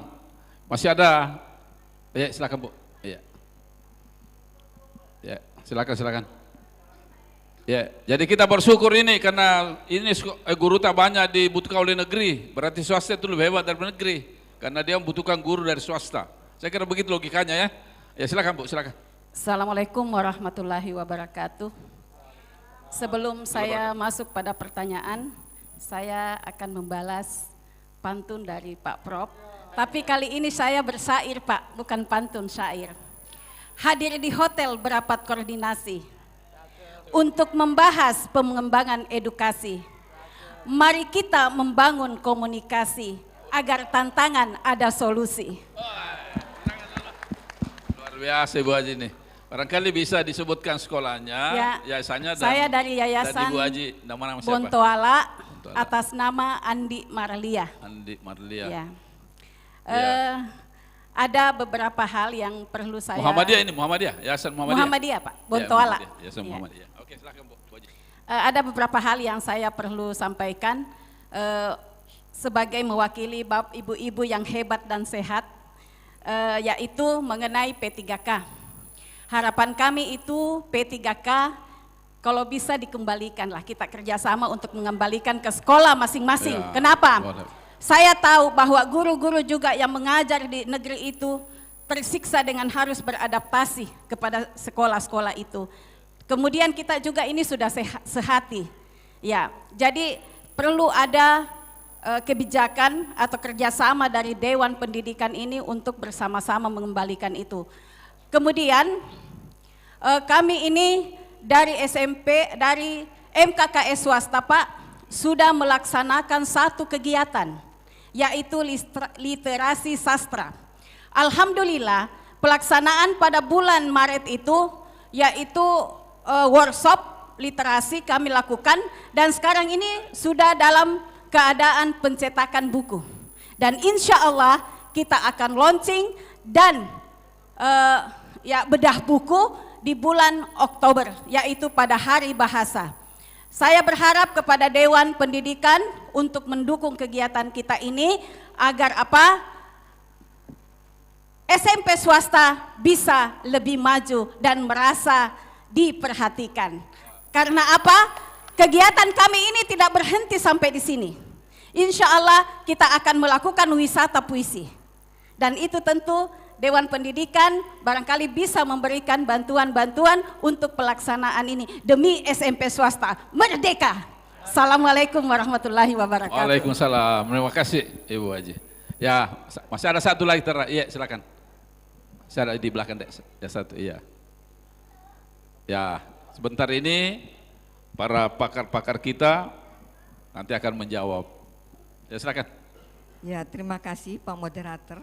Assalamualaikum warahmatullahi wabarakatuh.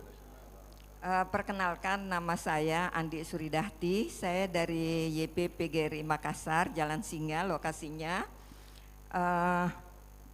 Kebetulan saya ketua yayasan di tempat tersebut. Pertama-tama barangkali yang saya hormati Bapak Asisten Pemerintahan, Pak Dr. Jaka dengan Bapak Profesor Ahmal yang tadi telah memberikan materi. Sebenarnya awal ada beberapa hal yang akan saya tanyakan, tetapi hampir kita sama-sama semua barangkali problem yang dihadapi di dalam yayasan yang berkiprah di Kota Makassar ini. Sebagaimana kita ketahui bahwa pasang surut daripada keberadaan yayasan yang ada di kota ini memang cukup memprihatinkan, Pak. Sebagai ilustrasi, yayasan kami ini berdiri sejak tahun 1965. Adalah yayasan yang tertua barangkali juga di antara yayasan yang hadir di tempat ini.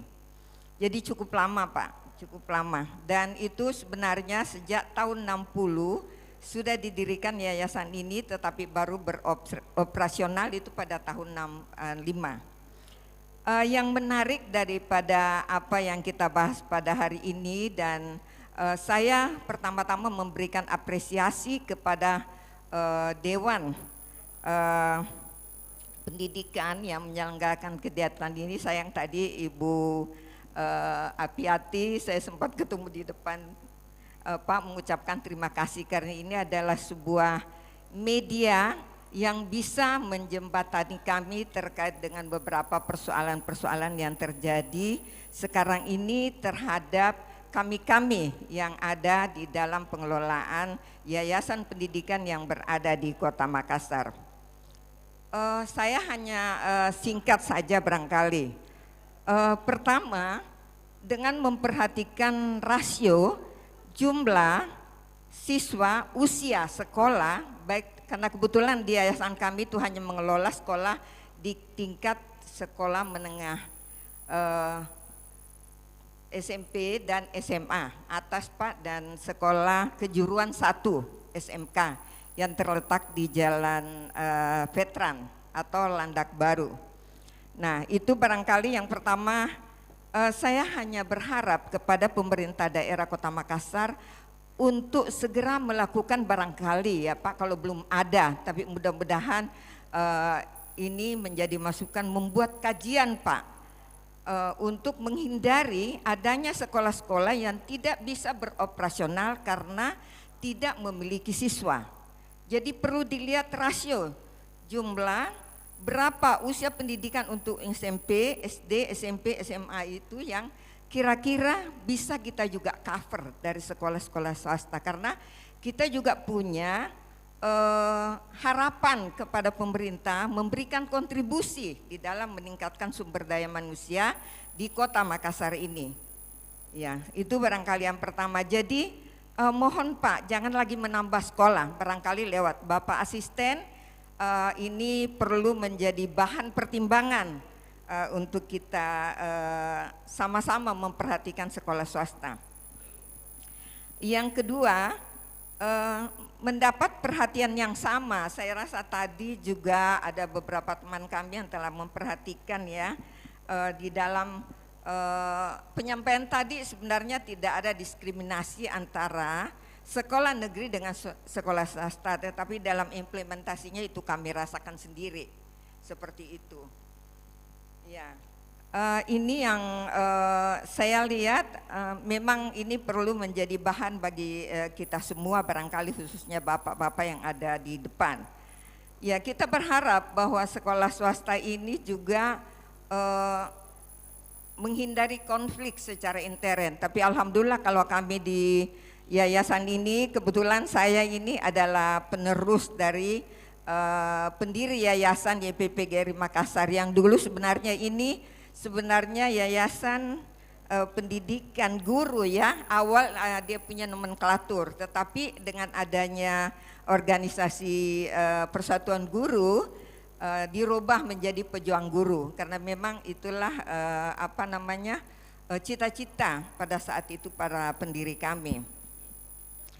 Saran dalam rangka pemerataan pendidikan, barangkali juga perlu adanya pembatasan kepada sekolah-sekolah negeri, di mana tadi juga ada teman barangkali yang telah memaparkan bahwa rasio dalam satu kelas itu sudah over barangkali, Pak, di sekolah-sekolah pemerintah. Sedikit ilustrasi, kita memperhatikan sekolah-sekolah swasta yang memang bagus dan sangat bagus seperti Al-Biruni dan lain sebagainya ada tadi disebutkan. Itu memang sekolah-sekolah swasta yang rasionya 1:23. Jadi optimal di dalam melaksanakan proses belajar mengajar antara jumlah siswa dengan guru yang menguasai satu kelas.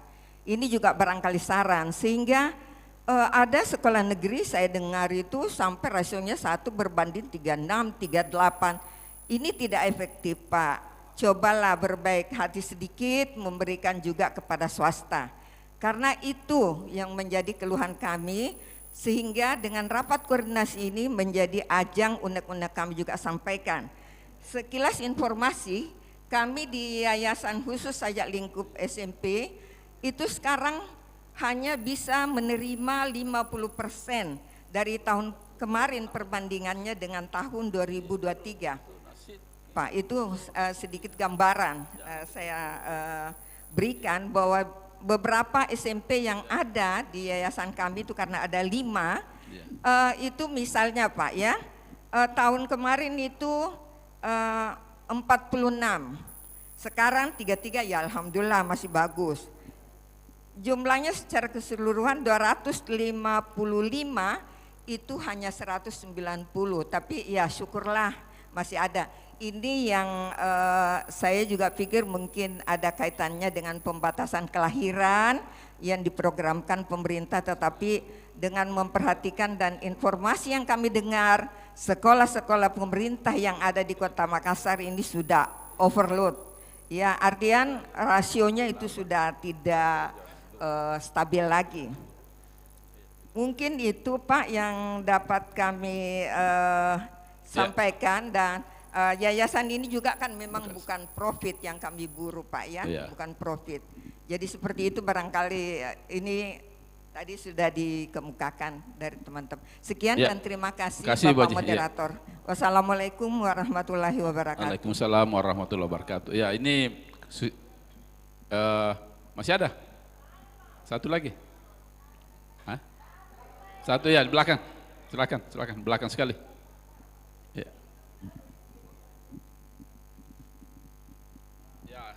Harap untuk nanti pertanyaan atau apa yang disampaikan untuk tidak double ya, supaya bisa banyak saran-saran kita dengar. Silakan, Assalamualaikum warahmatullahi wabarakatuh. Saya dari salah satu pengelola sekolah SMP SMA di Kota Makassar, Pak. Yayasan Irnas. Barangkali bisa dipanggil Pak Ketua masuk, Pak Rudin, Pak Lepah. Ya.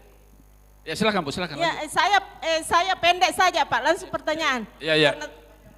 Ya biasa pendek, panjang. Enak juga kalau panjang-panjang. Ya silakan. Tapi ya. ada saatnya. Silakan Bu, Ini, silakan. Pak, kebetulan saya terkendala di izin operasional. Saya sudah coba lakukan itu di kota dan ternyata saya mau tanya ini Pak, kenapa persyaratannya di kota dengan provinsi beda? Kalau di kota saya dimintai izin mendirikan bangunan, sedangkan di IMB, sedangkan di kota tidak ada itu Pak. Itu saja yang saya mau tanyakan. Oh ya, makasih. Oh ya. Jadi provinsi ada IMB? Provinsi tidak ada. Oh tidak ada, ada. Kalau kota ada? Wah ini Pak, Pak asisten nanti. Padahal kita punya sekolah ini Pak, sekolah lama, sekolah tua. Iya. Cuma perpanjangan saja, bukan izin, iya perpanjangan, baru. Bukan izin baru maksudnya ya, bukan. Baru. Oh izin lama, diperpanjang saja. Iya. Kalau 5 tahun diperpanjang lagi. Iya. Oke. Tapi saya terkendala di IMB karena sudah hilang sekolah saya. Tidak ada lagi. Ya, sekolah saya tahun 60-an pasti sudah hilang, baru pengelola semua sudah meninggal. Tidak ada lagi IMB. Terus yang saya tanyakan ini Pak juga bukan bertanya, saya curhat. Sekolah saya kan dekat pasar, tapi bukan pasar Pak sebenarnya. Oh iya, kayak pasar. Iya, bukan pasar Pak. Cuma pasarnya tidak dipakai di dalam. Jadi sekolah saya yang jadi korban. Karena ini penjual tidak mau masuk di pasar karena mahal. jadi pergi di depan sekolah aku membangun, Pak. Oh, menjual. Iya. Kasihan saya sudah sampai di DPR apa, Ya, saya tidak dipeduli. Jadi jelas bahwa yayasan ini di situ lebih dulu daripada pasar. Jelas, Pak. Ya lebih di pasar. Ya, begitu barangkali, Pak. Semoga ada solusinya. Terima kasih. Oke, makasih Bu Haji. Warahmatullahi wabarakatuh. Ya, ini yang dimaksud tadi Pak Asisten ini Ernas. Di sana ada 2 sekolah, Irnas sama Abdi Pembangunan, sama-sama sekolah pasar, ya toh? Tetapi sekolah ini sudah ada sebelum pasar di situ aktif. Ya, karena itu Ernas sudah lama sekali sekolahnya. Ya, saya kira ini sudah cukup. Masih ada Pak? Oh ya, silakan. Ya, pokoknya sampai puas ke hari ini. Ya, ada Pak Ketua DPR mau tutup tapi beliau menunggu karena menghargai kita semua sini. Silakan. Ya. Silakan. Assalamualaikum warahmatullahi wabarakatuh. Sekolah tak dengan atas nama iya. Dari Yayasan Pendidikan Gunung Sari, sekolahnya Ar-Rafi Islamic School. Tempatnya di Sultan Alauddin. Ini pertama kalinya saya ikut di acara rapat koordinasi. Alhamdulillah, terima kasih atas undangannya. Begitu pula saya terima kasih kepada yayasan-yayasan lainnya. Banyak masukan yang diberikan yang perlu wadah untuk diapresiasi dan sebagainya. Jadi poin pertama yang perlu saya sampaikan adalah mungkin saran ini Pak atau ini ya, perlu adanya kolaborasi antara negeri dengan swasta dalam bentuk action, apply, dalam contoh pertukaran guru dalam hal mengajar, mungkin bisa kayak magang 6 bulan. Dan perlu juga negeri ada penilaian eksternal, yaitu swasta yang diajak kerjasama. Misalnya salah satu daerah ada sonahnya, ada berapa sekolah yang bisa disonakan. Oh, ada 2 swasta dengan 3 negeri. Silakan itu ada pertukaran tenaga pendidiknya. Disitulah kita menilai. Bukan berarti tenaga guru yang ada di negeri itu istilahnya bagus, kami juga bisa di swasta untuk bersaing tenaga pendidik. Terus terang, kalau dilihat dari rasio di swasta dengan di negeri, kami di satu kelas itu cuma 20. Dengan ada guru wali kelas dengan pendamping. Sedangkan di negeri 1 wales dengan tadi apa yang dimasukkan tadi dari yayasan yang lain, itu rasionya sangat jauh. 1 berbanding 36. Nah, ini perlu, kita harus menurunkan ego masing-masing dalam hal mencerdaskan anak bangsa. Kita harus serius betul-betul, apalagi di Kota Makassar yang menurut data banyak anak-anak sangat butuh pendidikan yang betul-betul serius penanganan. Sangat bagus tadi masukannya, kalau bisa ini rasio ada perbaikan di negeri. Bukan berarti istilahnya ini swasta betul-betul sangat mengemis sekali kepada pemerintah. Jadi kalau bisa ada kita menurunkan ego masing-masing lah dalam hal mutu kualitas anak didik. Jangan berpikir kuantitas saja mau ditingkatkan. Yang harus dipikirkan adalah kualitas anak-anak keluar. Begitu pula kami di swasta, kami dituntut visi dan misi. Sedangkan di negeri, visi misi kalau tidak tercapai itu perlu ada evaluasi di negeri. Bisa saja negeri itu ditutup juga, bukan cuma di swasta. Negeri kayaknya ini kurang dalam hal penanganan siswanya. Mungkin perlu ada pergantian pengurusnya yang ada di dalam. Ya, jadi kita lebih bagus orientasi ke swasta supaya kita lihat bagaimana swasta kita bisa kembangkan. Harus ada pertimbangan swasta dan negeri Pak, agar betul-betul kami merasa ada perhatian baik swasta maupun negeri. Kami itu harapkan agar betul-betul bisa di-apply. Kemudian harapannya ini Pak,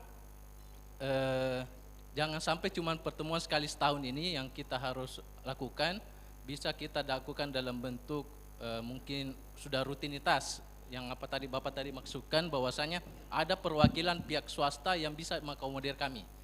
Dan itu ada grupnya yang sudah dibentuk MKKS sehingga kami bisa apply dan sebagainya, dan ada pertemuan. Terima kasih. Sekian. Assalamualaikum warahmatullahi wabarakatuh. Terima kasih Pak. Jadi saya kira seperti apa yang jelaskan teman-teman, yang memang kendala seperti kita lihat sekarang, sekolah-sekolah itu yang negeri, yang dari dulu diminati dan favorit, memang itu sudah ganda itu dia ada shift. Jadi mereka lain yang masuk pagi, lain yang masuk sore. Nah, kalau logikanya kita lihat bahwa jam 8 sampai jam 2 sekolahnya, yang setelah itu sisa 4 jam, itu pun tidak efektif, Pak Asisten. Nah, ini barangkali perlu dibatasi ini bahwa negeri itu jangan lagi ada yang belajar sore, ya, supaya bisa mengurangi itu siswa terlalu bertumpuk di negeri. Lain pihak swasta juga masih kekurangan siswa. Tapi timbal baliknya swasta juga tidak semua itu tidak kurang siswanya. Ada juga swasta yang belum dibuka negeri, dia sudah tutup. Ada beberapa sekolah. Itu artinya ini punya juga kelebihan swasta, tapi tentu tidak semuanya yang seperti itu. Ini mungkin perhatian. Cuma memang perlu kita sarankan, apalagi ada beliau Pak Asisten 1 ini yang pemerintahan, perlu dipikirkan bahwa memang rasionya itu di negeri dengan gurunya memang kadang tidak berimbang, Pak. Dan utamanya mereka mengajar pagi, mengajar juga sore. Jadi dia double, ganda. Maka itu kita minta swasta supaya jangan ada lagi belajar sore itu negeri, supaya jangan pakai sip-sip begitu ya, seperti itu. Sama dulu ada namanya SMP terbuka. Dewan Pendidikan itu sarankan SMP terbuka itu tidak usah. Sama saja di SMP cuma dia kelas sore, ternyata sudah banyak yang bubarkan itu, Pak. Iya, oke, makasih. Saya kira mungkin silakan Pak Asisten dulu mungkin yang berikan jawaban, Pak Tabe. Ya, karena sudah ada Pak Ketua, ya kita kasih. Baik, dari beberapa unek-unek pertanyaan-pertanyaan, paling tidak ada 2 yang saya ingin tanggapi. Yang pertama adalah dana hibah. Dana hibah ini tidak bisa kita bedakan, Pak, pola pemeriksaannya antara negeri dan swasta, karena itu pakai APBD. Begitu pula juga dengan dana hibah, ya, yang melalui APBD yang diberikan ke tempat-tempat lain. Itu ada beberapa pihak yang memeriksa kita. Ya. Pertama BPK-nya, BPKP-nya, BPK, Inspektorat, ya. Dan kalau ada sedikit keganjilan, ya, tidak tertutup kemungkinan APH lain yang turun. Ya. Apakah Polda, apakah Kejaksaan. Ya. Jadi tidak bisa kita bedakan bagaimana pola pertanggungjawabannya antara sekolah negeri, sekolah swasta. Yang jelas itu bersumber dari APBD. Itu dipertanggungjawabkan, apalagi kalau misalnya anggarannya melekat di Dinas Pendidikan. Jadi PPTK yang repot, Pak. Itu PPT yang repot. Yang kedua adalah masalah IMB, ya, masalah IMB. Saya kira pertama memang di provinsi tidak ada IMB, Bu. Ya. Karena wilayah pemerintah Kota Makassar. Yang mengeluarkan IMB adalah pemerintah Kota Makassar. Ya. Lantas bagaimana masalahnya dengan sekolah-sekolah yang hilang IMB-nya dan lain sebagainya? Saya kira itu ada biasa dispensasi. Kita menyurat ke wali kota langsung. Ya, sebentar, Bu. Kita menyurat ke wali kota langsung.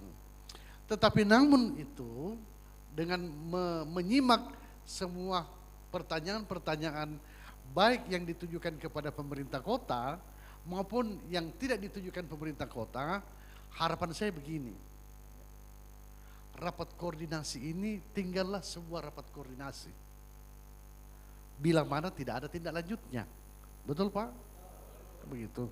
Nah, karenanya mungkin di akhir rakor ini ada rumusan-rumusan. Saya kira tidak susah. Ketua Dewan Pendidikan adalah Ketua DPR, ya, Wakil Ketua, ya, Wakil Ketua Dewan Pendidikan juga anggota Dewan. Kita rumuskan. Memang ada sebuah kebijakan.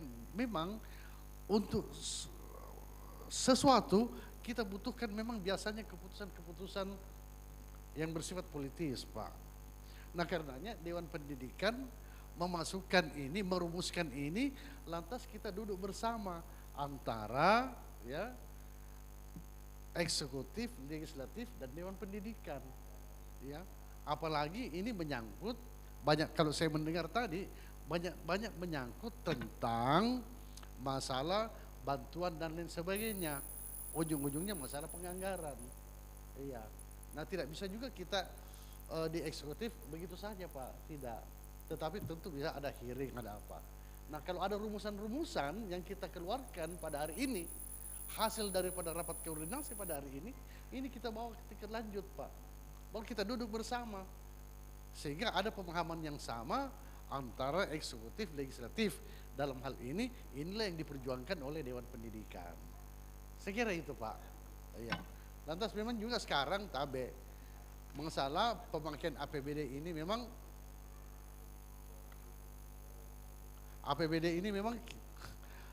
tidak semudah mempergunakan 5-10 tahun yang lalu, Pak. Ya. Tidak semudah itu.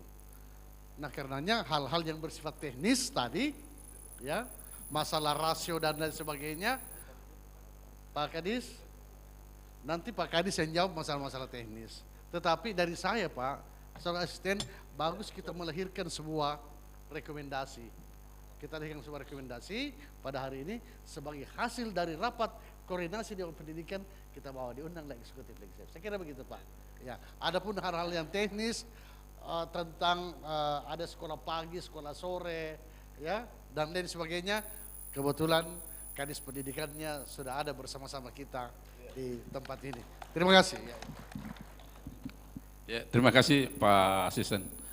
Saya kira ini beliau seperti tadi itu apa yang memang selama ini Dewan Pendidikan itu kalau melakukan acara pasti ada rekomendasi-rekomendasi yang dibuat. Insya Allah nanti akan lahir beberapa rekomendasi tentang pertemuan ini, Pak. Insya Allah nanti ada Pak Ketua DPR, biasanya selalu menagih itu begitu. Ya.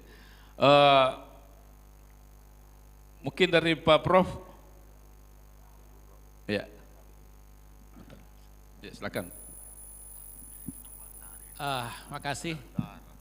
Kalau secara khusus pertanyaan ke saya tadi tidak ada ya, tidak ada. Tetapi ada yang ingin saya komentari menyangkut keinginan teman tadi, apa tidak ada panglimanya, Pak ya? Ya, tidak ada panglimanya, tidak ada yang mengurus secara khusus tentang sekolah swasta di pendidikan. Ya, dirjennya ya. Kalau dirjen berarti terlalu tinggi untuk kita jangkau.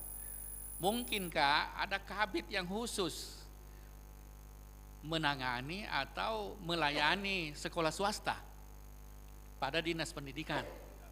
Ya, ya mungkinkah, ini saya pertanyaan mungkinkah, supaya secara khusus kalau mau berunek-unek, mau mengusulkan sesuatu ya ke kabitnya, seperti itu, baik di Kota Makassar maupun di provinsi. Nah, mungkin kalau bisa masuk dalam rekomendasi nanti seperti itu. Tapi itu pertanyaan saya, mungkinkah? Siapa tahu ada regulasi yang tidak memungkinkan. Kemudian tadi masalah izin operasional sudah dijawab oleh Pak Asisten, tetapi sedikit saya tambahkan bahwa sekolah yang sudah beroperasi sekian lama kiranya mungkin bisa diberikan kelonggaran dalam pengurusan izin operasional. Tetapi menyangkut IMB itu harus. Tetapi mungkin ada namanya pengganti IMB atau surat keterangan apa, sehingga bisa sekolah yang ingin memperpanjang izin operasionalnya bisa memperoleh izin operasional baru. Tetapi tetap mengikuti semua aturan-aturan yang ada. Kemudian satu lagi tadi mengenai BMPS kita dan MKKS kita. Jadi Badan Musyawarah Perguruan Swasta itu ada baiknya untuk kita tingkatkan atau kita semakin perbaiki ke depan. Tetapi ada saya amati di BMPS ini menyangkut mengenai kepengurusannya. Ada pengurus yang semestinya, ada pengurus yang bukan penyelenggara, kepala sekolah, masuk juga pengurus. Sehingga kalau dia diberhentikan jadi kepala sekolah atau masih habis masa jabatannya, maka lowong itu ini sehingga kepengurusan daripada BMPS itu pincang. Jadi mungkin ke depan untuk memperbaiki bahwa seluruh pengurus BMPS itu adalah pengurus yayasan atau mungkin yang ada peranan di yayasan. Ya, jadi jangan kepala sekolah lagi yang hanya diangkat oleh yayasan. Demikian juga MKKS. MKKS ini penting sekali. Cuma ada kekurangan kita berorganisasi yang saya amati. Kita lemah di dalam perhatian untuk berorganisasi. Kadang diundang tidak hadir. Semua sibuk. Ya, semua sibuk. Anggotanya 30 yang hadir 5. Ya, sudah disesuaikan lagi waktunya, masih lagi tidak datang. Nah, ini kan jadi persoalan. Apalagi diminta iuran. Nah, padahal organisasi itu bisa jalan kalau ada iuran. Kenapa tidak ditetapkan di aturan anggaran dasar ada iuran? Ya, iuran misalnya seperti tadi bagus sekali, 50.000 per bulan sudah besar itu. Berarti 1 tahun ya ada 600.000 itu sudah bagus. Ya, saya kira dalam dana BOS itu ada alokasinya itu untuk untuk MKKS, untuk kegiatan-kegiatan seperti itu. Nah, jadi kita lemah di dalam berorganisasi. Sehingga dengan demikian ke depan harapan kita BMPS dan MKKS kita perbaiki sebagai wadah kita di dalam jalan dan berjuang bersama. Saya kira itu saja dari saya. Makasih. Ya, makasih Prof. Ya. Saya kira memang ini seperti jelaskan tadi bahwa sebaiknya nanti pengusaha BMPS itu jangan kepala sekolah, tapi dia adalah ketua yayasan atau yayasan. Ini repot juga ini Prof, karena ada kepala sekolah merangkap jadi ketua yayasan. Jadi itu ya, ini barangkali dikecualikan itu, ya. Karena ditanya dulu apa ada aturannya ini bahwa tidak boleh, tidak ada juga. Oh ya, oke. Jadi kalau BMPS Kota Makassar yang ini itu sudah keterwakilan semua yayasan. Jadi di SK itu sudah tertulis belakangnya wakili yayasan ini. Kalau tidak yayasannya berarti dia harus punya rekomendasi dari ketua yayasan. Kalau BMPS provinsi ya memang belum sepertinya begitu. Iya, makasih Prof. Mungkin dari Pak Dr. Jaka ada ya, silakan Pak. Baik, saya ingin menanggapi yang disampaikan tadi Pak Fatahudin. Ada keinginan membuat apa itu yang istilahnya komandannya yayasan gitu ya. Tapi tadi menggunakan nomenklatur pembina gitu. Ini enggak boleh gitu Pak ya. Kalau nanti misalnya Bapak ingin, sebenarnya mungkin maksudnya ini ingin membentuk forum begitu ya.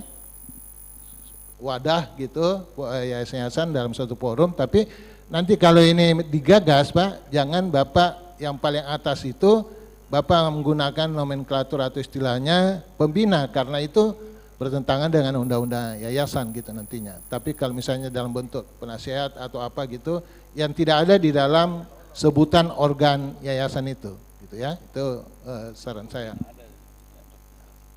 Nah kemudian ya terkait dengan ya tadi sempat singgung Prof. Pak Stenjo menyebutkan ya itu memang persyaratan Pak. Sekarang itu Ibu tidak ada lagi EMB gitu ya. Tapi Ibu jangan senang dulu bahwa tidak ada gitu. Ya hanya diganti menjadi PBG namanya. Ya, persetujuan bangunan gedung gitu. Nah, kenapa kalau Ibu membaca, kenapa sebenarnya pemerintah daerah mensyaratkan itu PBG? Izin Pak Asisten. Ya, saya membaca itu karena kebetulan waktu nyusun perda tentang PPG ini kami evaluasi, itu adalah ada kekhawatiran pemerintah daerah bahwa kalau izin operasionalnya ini tidak disyaratkan itu, jangan-jangan ini yang ditempati sebagai sekolah itu adalah kontrak. Ya, bukan milik pribadi, sehingga itu diminta. Ya. Ya. Nah, itu ya alasannya. Jadi mungkin ya. Iya, betul. Ya, tidak bisa nama pribadi atas nama yayasan itu, karena kalau pribadi itu nanti setelah berjalan malah sudah dapat bantuan dari pemerintah, terus berubah lagi kan gitu Pak Kadis ya. Nah seperti itu latar belakangnya gitu ya.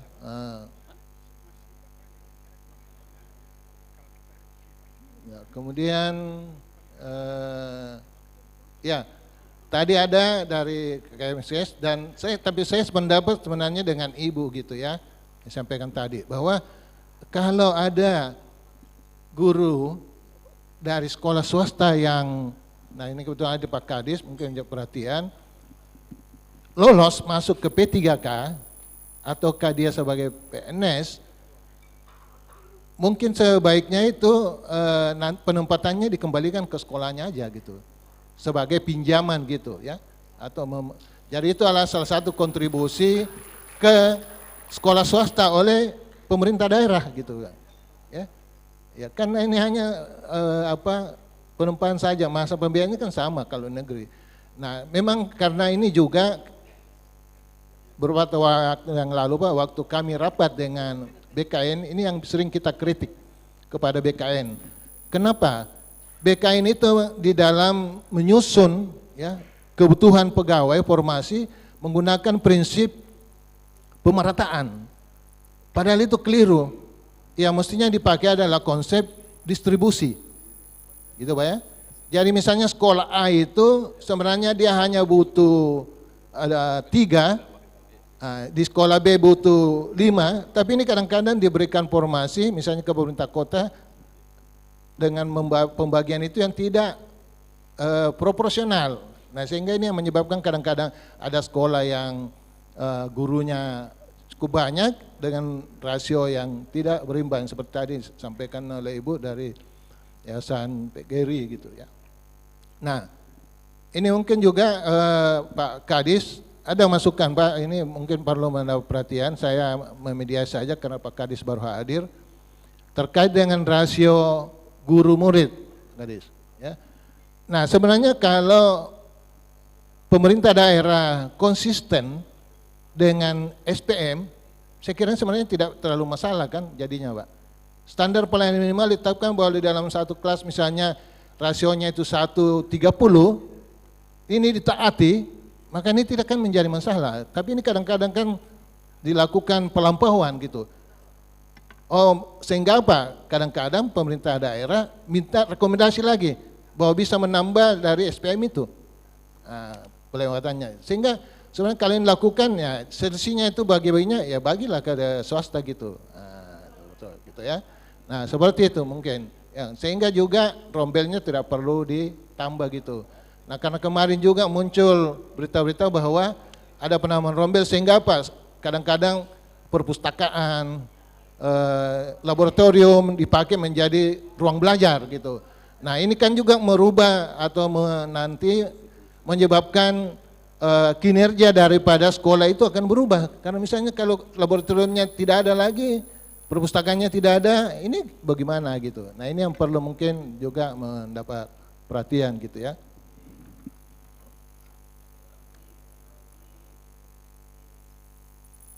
Ya termasuk tadi yang disampaikan Pak Kadis bahwa terkait dengan apa yang dicanangkan oleh pemerintah, praktek program pelaksanaan program 10 tahun. Nah ternyata ada beberapa sekolah SD tidak mensyaratkan harus ada sertifikat PAUD masuk, sehingga ini berkurang jadinya hanya 9 Pak gitu kan. Nah, kalau dia masuk PAUD 1 tahun berarti kan cukup 10 kan, 1, 6, 3 gitu kan. Nah, ini mungkin yang perlu mendapat perhatian.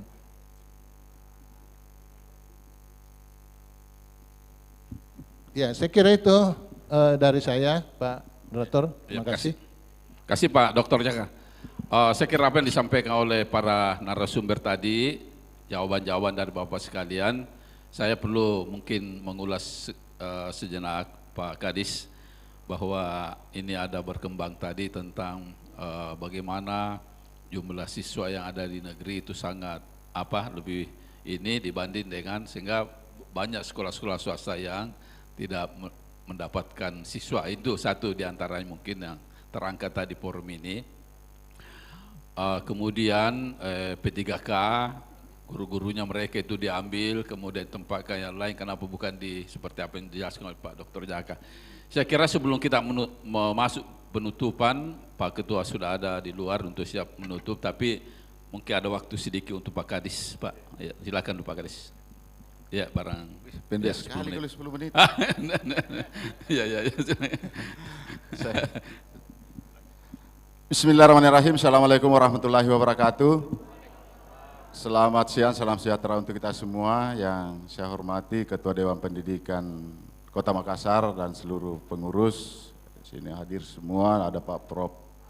Basirwelo tidak pernah tidak hadir dan selalu melihat perkembangan, dan seluruh pengurus, ada Pak Mahmud dan Prof. narasumber dan seluruh, saya bilang tadi, bayanganku saya, ketua yayasan kalau saya hitung berarti ratusan orang ya, yang hadir. Tapi saya lihat juga ini ada teman-teman kepala sekolah yang hadir sebagai juga ketua yayasan, dan mudah-mudahan juga ada tidak diwakili, karena kita berharap bahwa diskusi ini, koordinasi ini jalan dengan baik. Dan seluruh hadirin yang saya tidak bisa sebut satu persatu, pertama-tama saya ingin menyampaikan permohonan maaf karena seharusnya tadi jam 10 saya sudah agenda, namun karena ada sesuatu agenda di Lanut Hasanuddin, kebetulan kami juga anak-anak kami terlibat dalam hal peresmian Bas Ops Lanut Sultan Hasanuddin besok, maka saya di sana tadi gladi bersih untuk persiapan peresmiannya. Bapak Ibu yang saya hormati, tentu yang pertama yang saya ingin sampaikan bahwa tadi Pak Asisten sudah mungkin beberapa hal yang disampaikan, tetapi saya selaku penanggung jawab teknis di bidang pendidikan, tentu yang pertama adalah bagaimana mewujudkan program pemerintah Kota Makassar, dalam hal ini Bapak Wali Kota, yang sudah tertuang dalam RPJMD.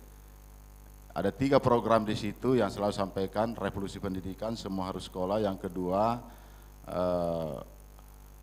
adalah perkuatan keimanan umat dan pemberian beasiswa.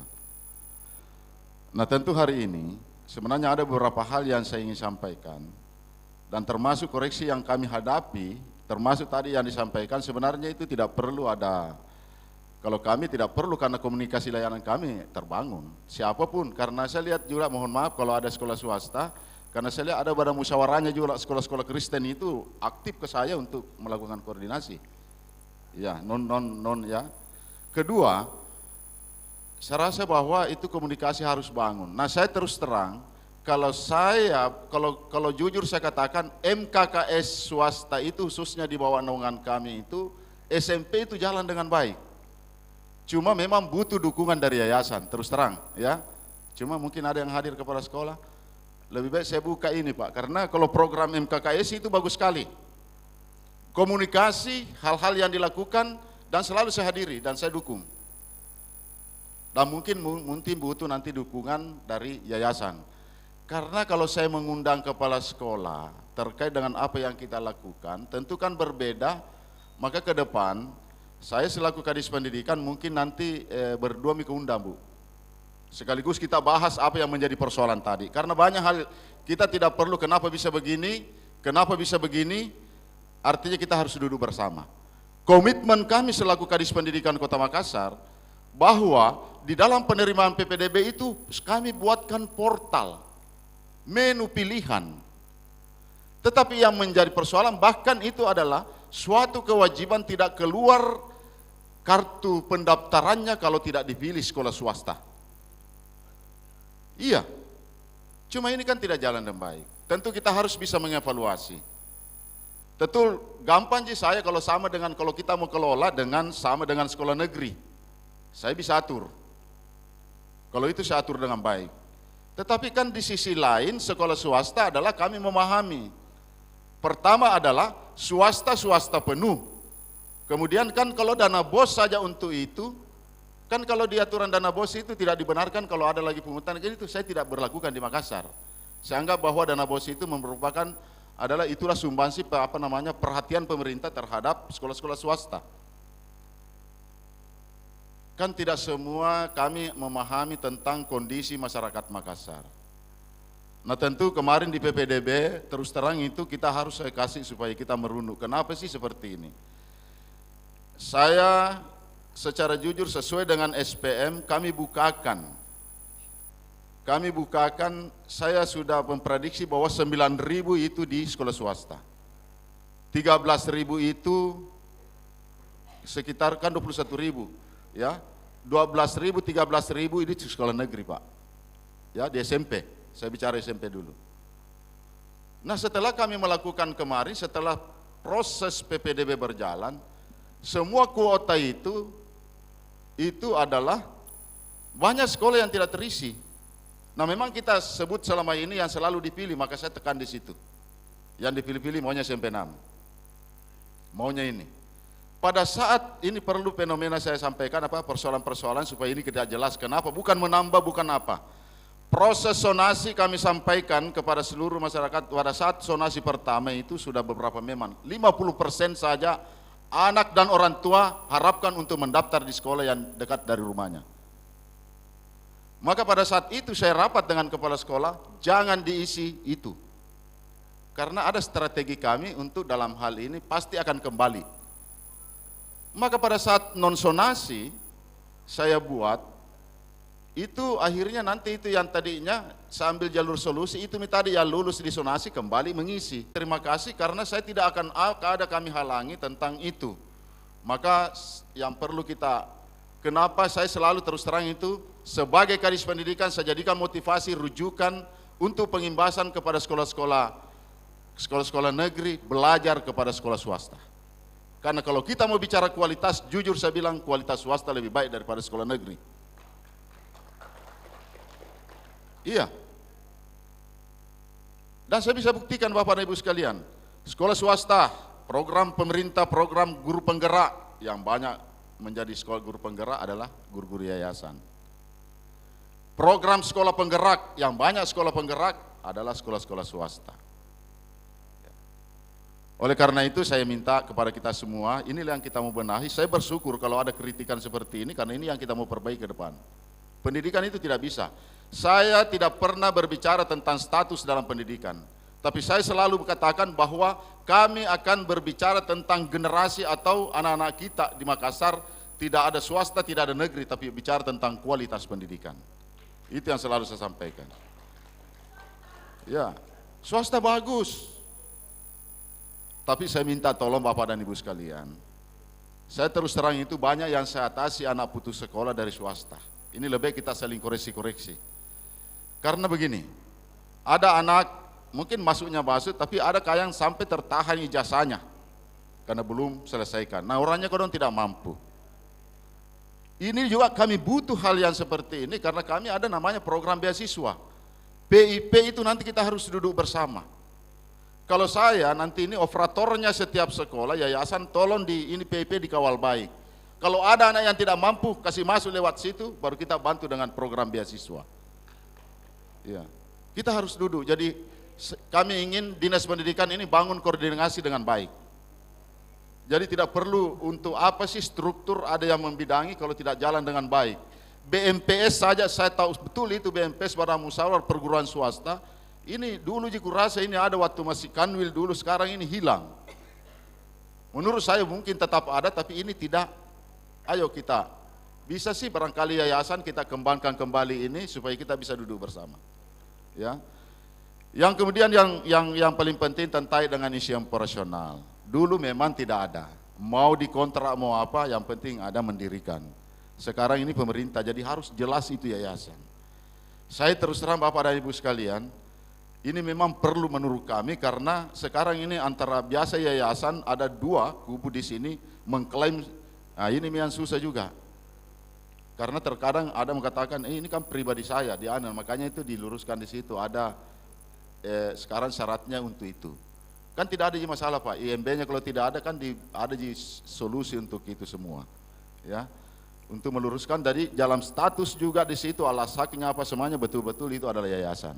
Jadi bukan milik pribadi, itu kan di arahnya ke situ supaya betul-betul nanti pengelolaannya baik. Ke depan siapapun yang nanti berlanjut, maka itu adalah pengembangan memang untuk yayasan, bukan untuk pribadi. Karena saya sekarang banyak sekali komplain yang saya masuk di sini, terus terang itu saya juga tidak bisa, saya hanya bisa memediasi karena ini adalah internal mereka. Ya. Oleh karena itu Bapak Ibu yang saya hormati, yang paling penting karena ketua yayasan yang hadir, kami ada program instruksi Bapak Presiden nomor 2 tentang BPJS Tenaga Kerja. Nah, tentu kami berharap semua guru yayasan kalau boleh kita ikutkan BPJS Tenaga Kerja. Artinya nanti kita pilih di situ, dia nanti ada kan ya ada juga hari tuanya atau apa, itu tidak seberapa sih kalau umpamanya ada tunjangan-tunjangan apa namanya di sini. Nanti saya ada surat edaran yang kami keluarkan dan bersedia. Saya bilang kalau memang tidak bisa, kan kemungkinan besar bisa jadi dibayarkan mungkin melalui dana bos, karena ada dana bosnya. Kalau 5 guru tak 5 tomo kita BPJS kan per bulan. Ya subsidi kan, bisa. Itu yang saya minta supaya nanti ini kalau dia selesai Pak ada jaminan hari tuanya. Kalau dia kecelakaan atau dan sebagainya ada jaminannya mereka. Itu yang saya meminta, mungkin yayasan untuk mengusulkan nanti saya buat surat edaran dan ini instruksi supaya semua nanti suatu saat dia berhenti atau apa ada BPJS Tenaga Kerjanya dia. Ada yang didapatkan. Ini nanti kami juga akan membuat kegiatan ini sosialisasi, kami mengundang kita semua, kami berharap semua guru-guru yayasan itu kita berikan jaminan. Kan sekarang itu semua diberikan jaminan, termasuk saya sekarang di Dinas Pendidikan, bukan jika kami yang bayar, tapi semua namanya proyek penyedia itu kami harus jaminkan semua, pastikan bahwa dia bayar BPJS Tenaga Kerjanya, semua pekerjanya. Itu. Karena kalau ada kecelakaan, kalau ada apa-apa tidak ada tiba-tiba yang begitu. Itu yang mungkin ini agenda yang kami khusus nanti, mungkin pada saat kita ketemu dengan yayasan saya undang juga karena pihak kejaksaan karena dia adalah lainnya. Yang terakhir karena ini siapa suruh saya terlambat masih baik. Yang terakhir Bapak dan Ibu sekalian, terkait dengan P3K. Ini juga susah. Kemarin kan langsung penempatan. Dan kemudian kedua, pada saat saya diundang juga sebagai waktu undang-undang Sisdiknas itu kita direvisi, saya tidak tahu bagaimana hasilnya. Komisi 10 hadir di Kota Makassar.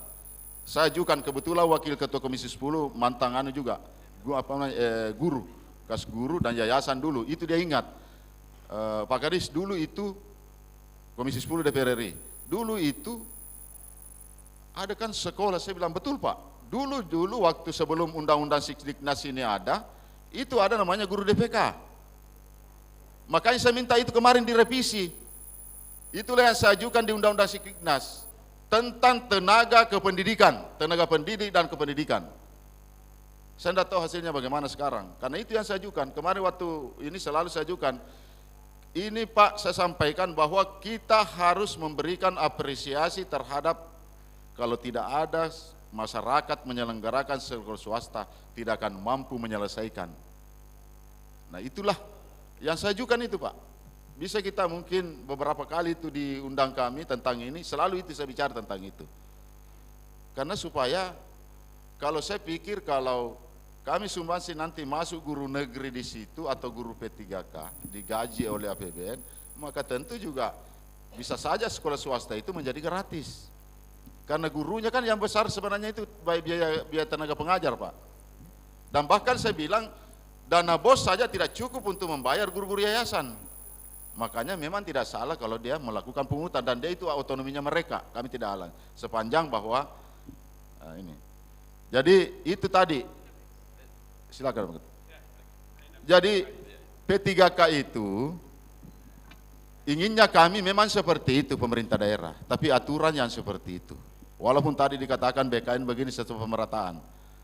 Dan saya kemarin ketemu dengan Ibu Dirjen DGTK. Ini juga nanti saya akan jadikan bahan koordinasi untuk mudah-mudahan ada regulasi. Saya minta sama Ibu Dirjen, mudah-mudahan ada solusi ke depan. Ini kan nanti saya minta kemarin itu supaya tidak salah lagi, kan dulu ditempatkan selalu kementerian yang menempat, langsung ada penempatan kita, pemerintah daerah hanya menyeskakan. Tahun ini kita mendapatkan kuota 2.102, itu tenaga guru, khusus tenaga guru. Jadi mulai agama Islam, agama Kristen, guru kelas, guru mata pelajaran. Nah ini yang saya khawatirkan, karena kalau berdasarkan syarat-syarat yang ada di MTK, banyak-banyak lagi sekolah swasta yang selalu itu yang dominasi sekolah swasta misalnya. Nah sekarang persoalannya adalah, tentu kami berharap, bukan saja kami, mungkin yayasan sendiri, inilah gunanya nanti BMPS, Badan Musyawarah Perguruan Swasta. Bisa saja BMPS sendiri menyampaikan kepada kementerian bahwa ini lewat lembaga ini mengajukan, bisa apakah tanpa dengan undang-undang Sisdiknas ini tidak mengacu ke situ, bisa Permendikbud, Permendikbud saja, atau keputusan-keputusan Menteri Pendidikan, supaya kita bisa tempatkan, iya kan? Jadi ini gunanya, jadi Jamik mengatakan begini, sekarang kita bangun, BMPS harus berbentuk, Badan Musyawarah Perguruan Swasta harus jalan dan kita harus bersuara. Dia kan sepakat. Itu dulu. Kalau ada merujukanku, kalau ada nanti 2.000 guru swasta, ku kembalikan Ki. Ku kembalikan Ki. Betulkah? Kan itu tujuannya, cuma kita tidak bisa juga karena dibayar oleh ini aturannya. Kita kan nanti mengatakan, bahkan kemarin ini banyak bilang, saya tadinya sekolah swasta mau kembali ke situ. Saya Pak, waktu tahun lalu saya langsung disurati oleh Panglima, karena semua gurunya di Kartika ada semua masuk di negeri, berapa mami yang tinggal. Panglima minta kembali, tapi saya tidak bisa bilang karena ini P3K, perjanjian kontrak, dan dia diangkat ditempatkan di situ. Maka pada saat nanti suatu saat bisa saja kalau kami robah ini, maka dia tidak akan mendapatkan haknya sebagai P3K, karena SKI seperti itu.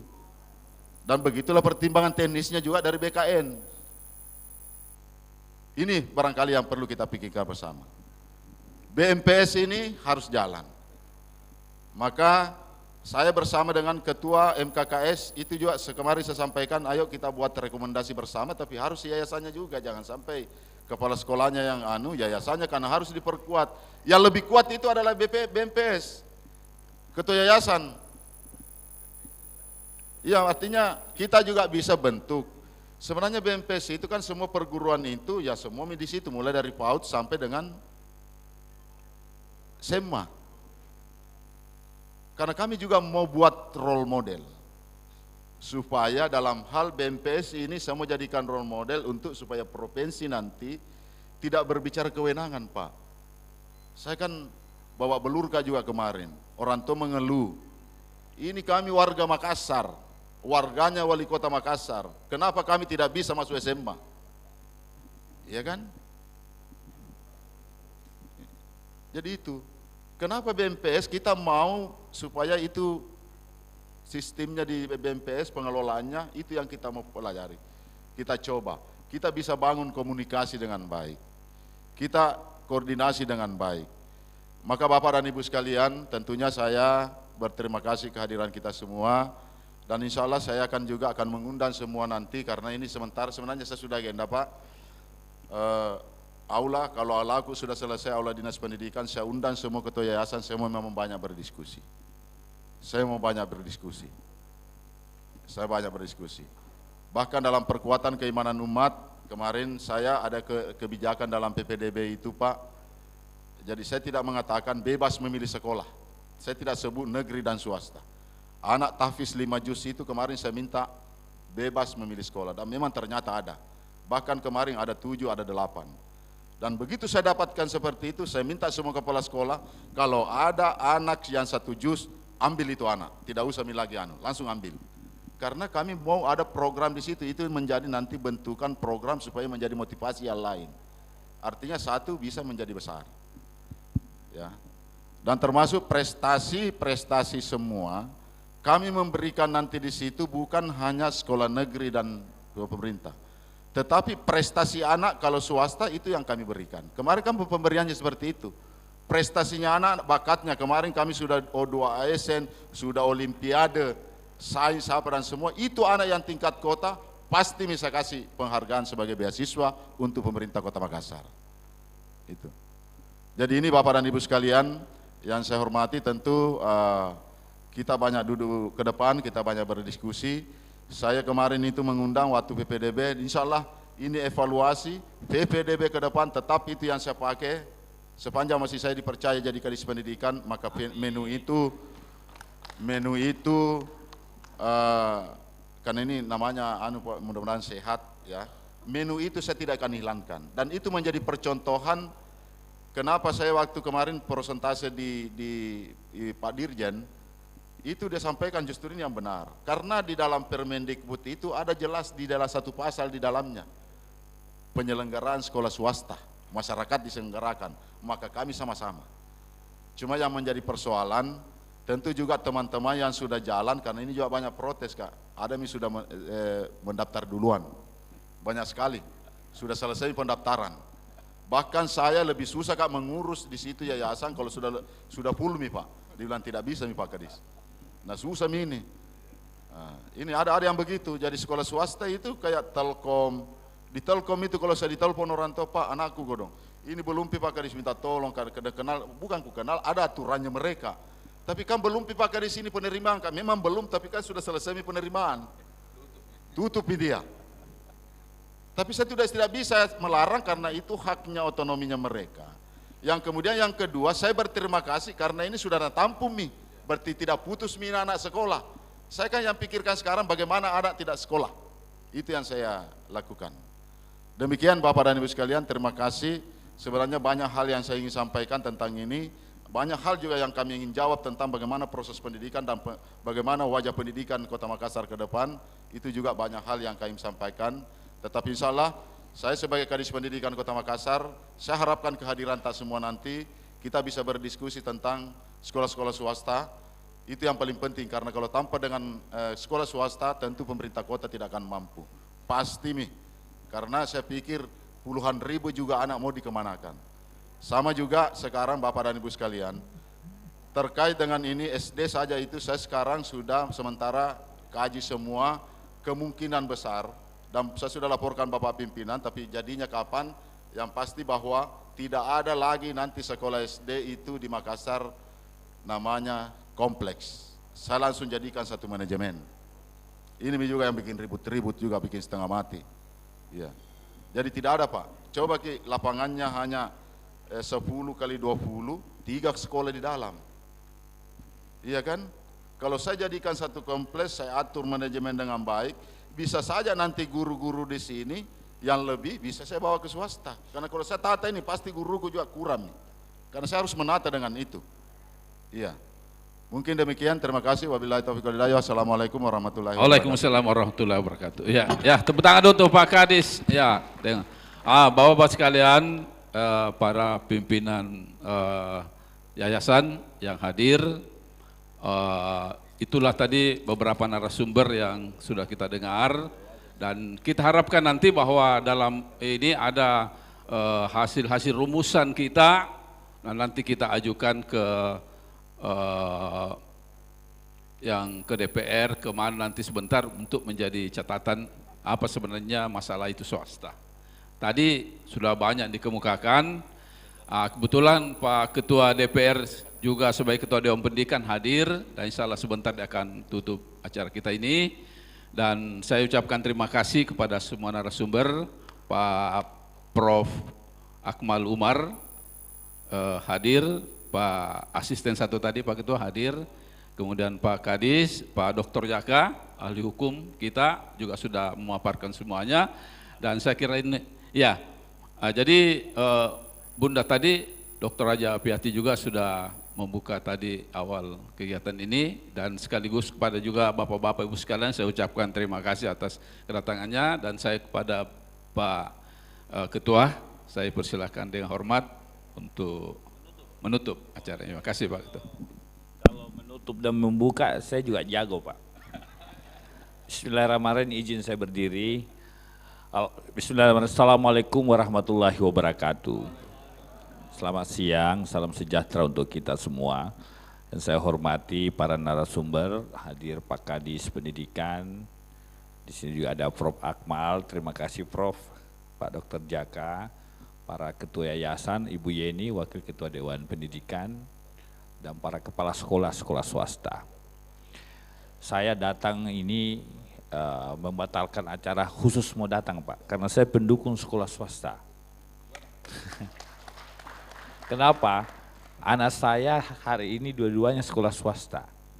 Kenapa saya memilih sekolah swasta? Bukan saya memilih, istri saya sebenarnya, saya berdebat istri saya. Sekolah negeri saja, di Lakan saja sekolah. Karena alumninya SD Lakan jadi ketua DPR, saya bilang.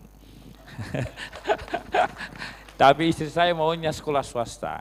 Karena kita memandang sekolah swasta yang punya kualitas, pasti akan dilirik dan dicari. Ya, kenapa? Karena pasti ada perbedaan sekolah negeri dengan sekolah swasta. Satu, kurikulum.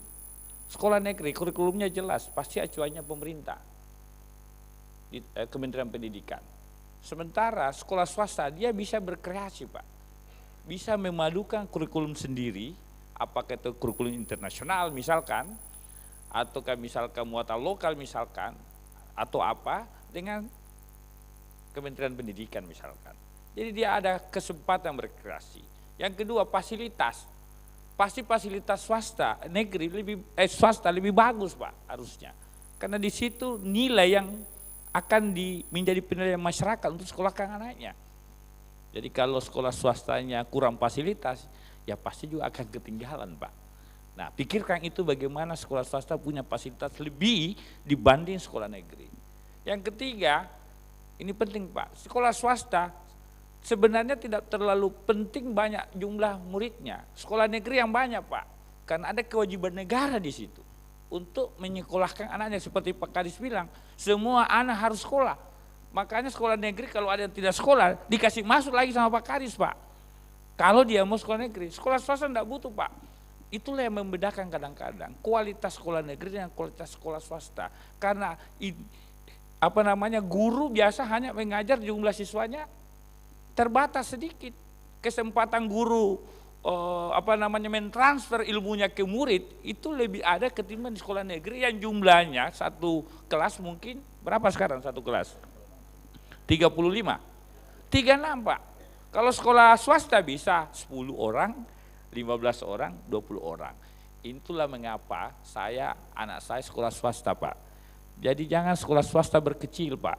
Justru sekolah swasta inilah yang punya kesempatan mencetak kader-kader anak-anak yang lebih cerdas. Saya kira itu tambahan gambaran dari saya selaku Ketua Dewan Pendidikan. Tentu ada hasil pertemuan kita hari ini, ada poin-poin rekomendasi yang mungkin bisa menjadi bahan kajian, yang mungkin bisa menjadi bahan bagi saya sebagai Ketua DPR, sebagai Ketua Dewan Pendidikan untuk kita berdiskusi bersama Kepala Dinas Pendidikan. Mungkin saja ada masukan, ada saran pendapat dari sekolah-sekolah yayasan, atau mungkin saja butuh diperhatikan misalkan, ya. Karena menarik Pak, ini saya tambahan 1 menit, menariknya adalah sekolah swasta yang terletak di daerah-daerah terpencil misalkan. Ya ini kan terjadi misalkan, kayak Pulau Sangkarang. Pulau Sangkarang hari ini, Kecamatan Sangkarang hari ini mungkin swasta ya, tidak ada SMA-nya Pak. Problem, mungkin SD SMP-nya negeri ada, tapi SMA-nya nggak ada. Nah, bagaimana yang ada di sana sekolah swasta malah? Ya ini yang harus mungkin disupport oleh pemerintah, contoh aja. Sehingga menurut saya kalau memang ada di ruangnya dibantu sekolah swasta Pak Kadis, ya bisalah dibantu. Ada hibah dibagi-bagi, bagilah secara proporsional dan berkeadilan. Kira-kira begitu. Dengan ucapan alhamdulillahirabbil pertemuan kita akhiri dengan ucapan hamdalah, alhamdulillahirabbil. Terima kasih. Assalamualaikum warahmatullahi wabarakatuh. Ya, terima kasih Pak Ketua dan Bapak-bapak Ibu sekalian. Sebelum pulang kita santap siang dulu di ruangan sebelah sana Pak ya. Di situ ada kita makan di sana. Sudah disiapkan oleh iya Pak. Iya, makasih. Kalau mau bagus juga foto bersama. Iya, boleh, mari kita foto dulu. Mari kita foto bersama. Prof.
Bapak dan Ibu sekalian, untuk makan siang juga diinformasikan bahwa insya Allah Pak Ketua DPKM akan menuju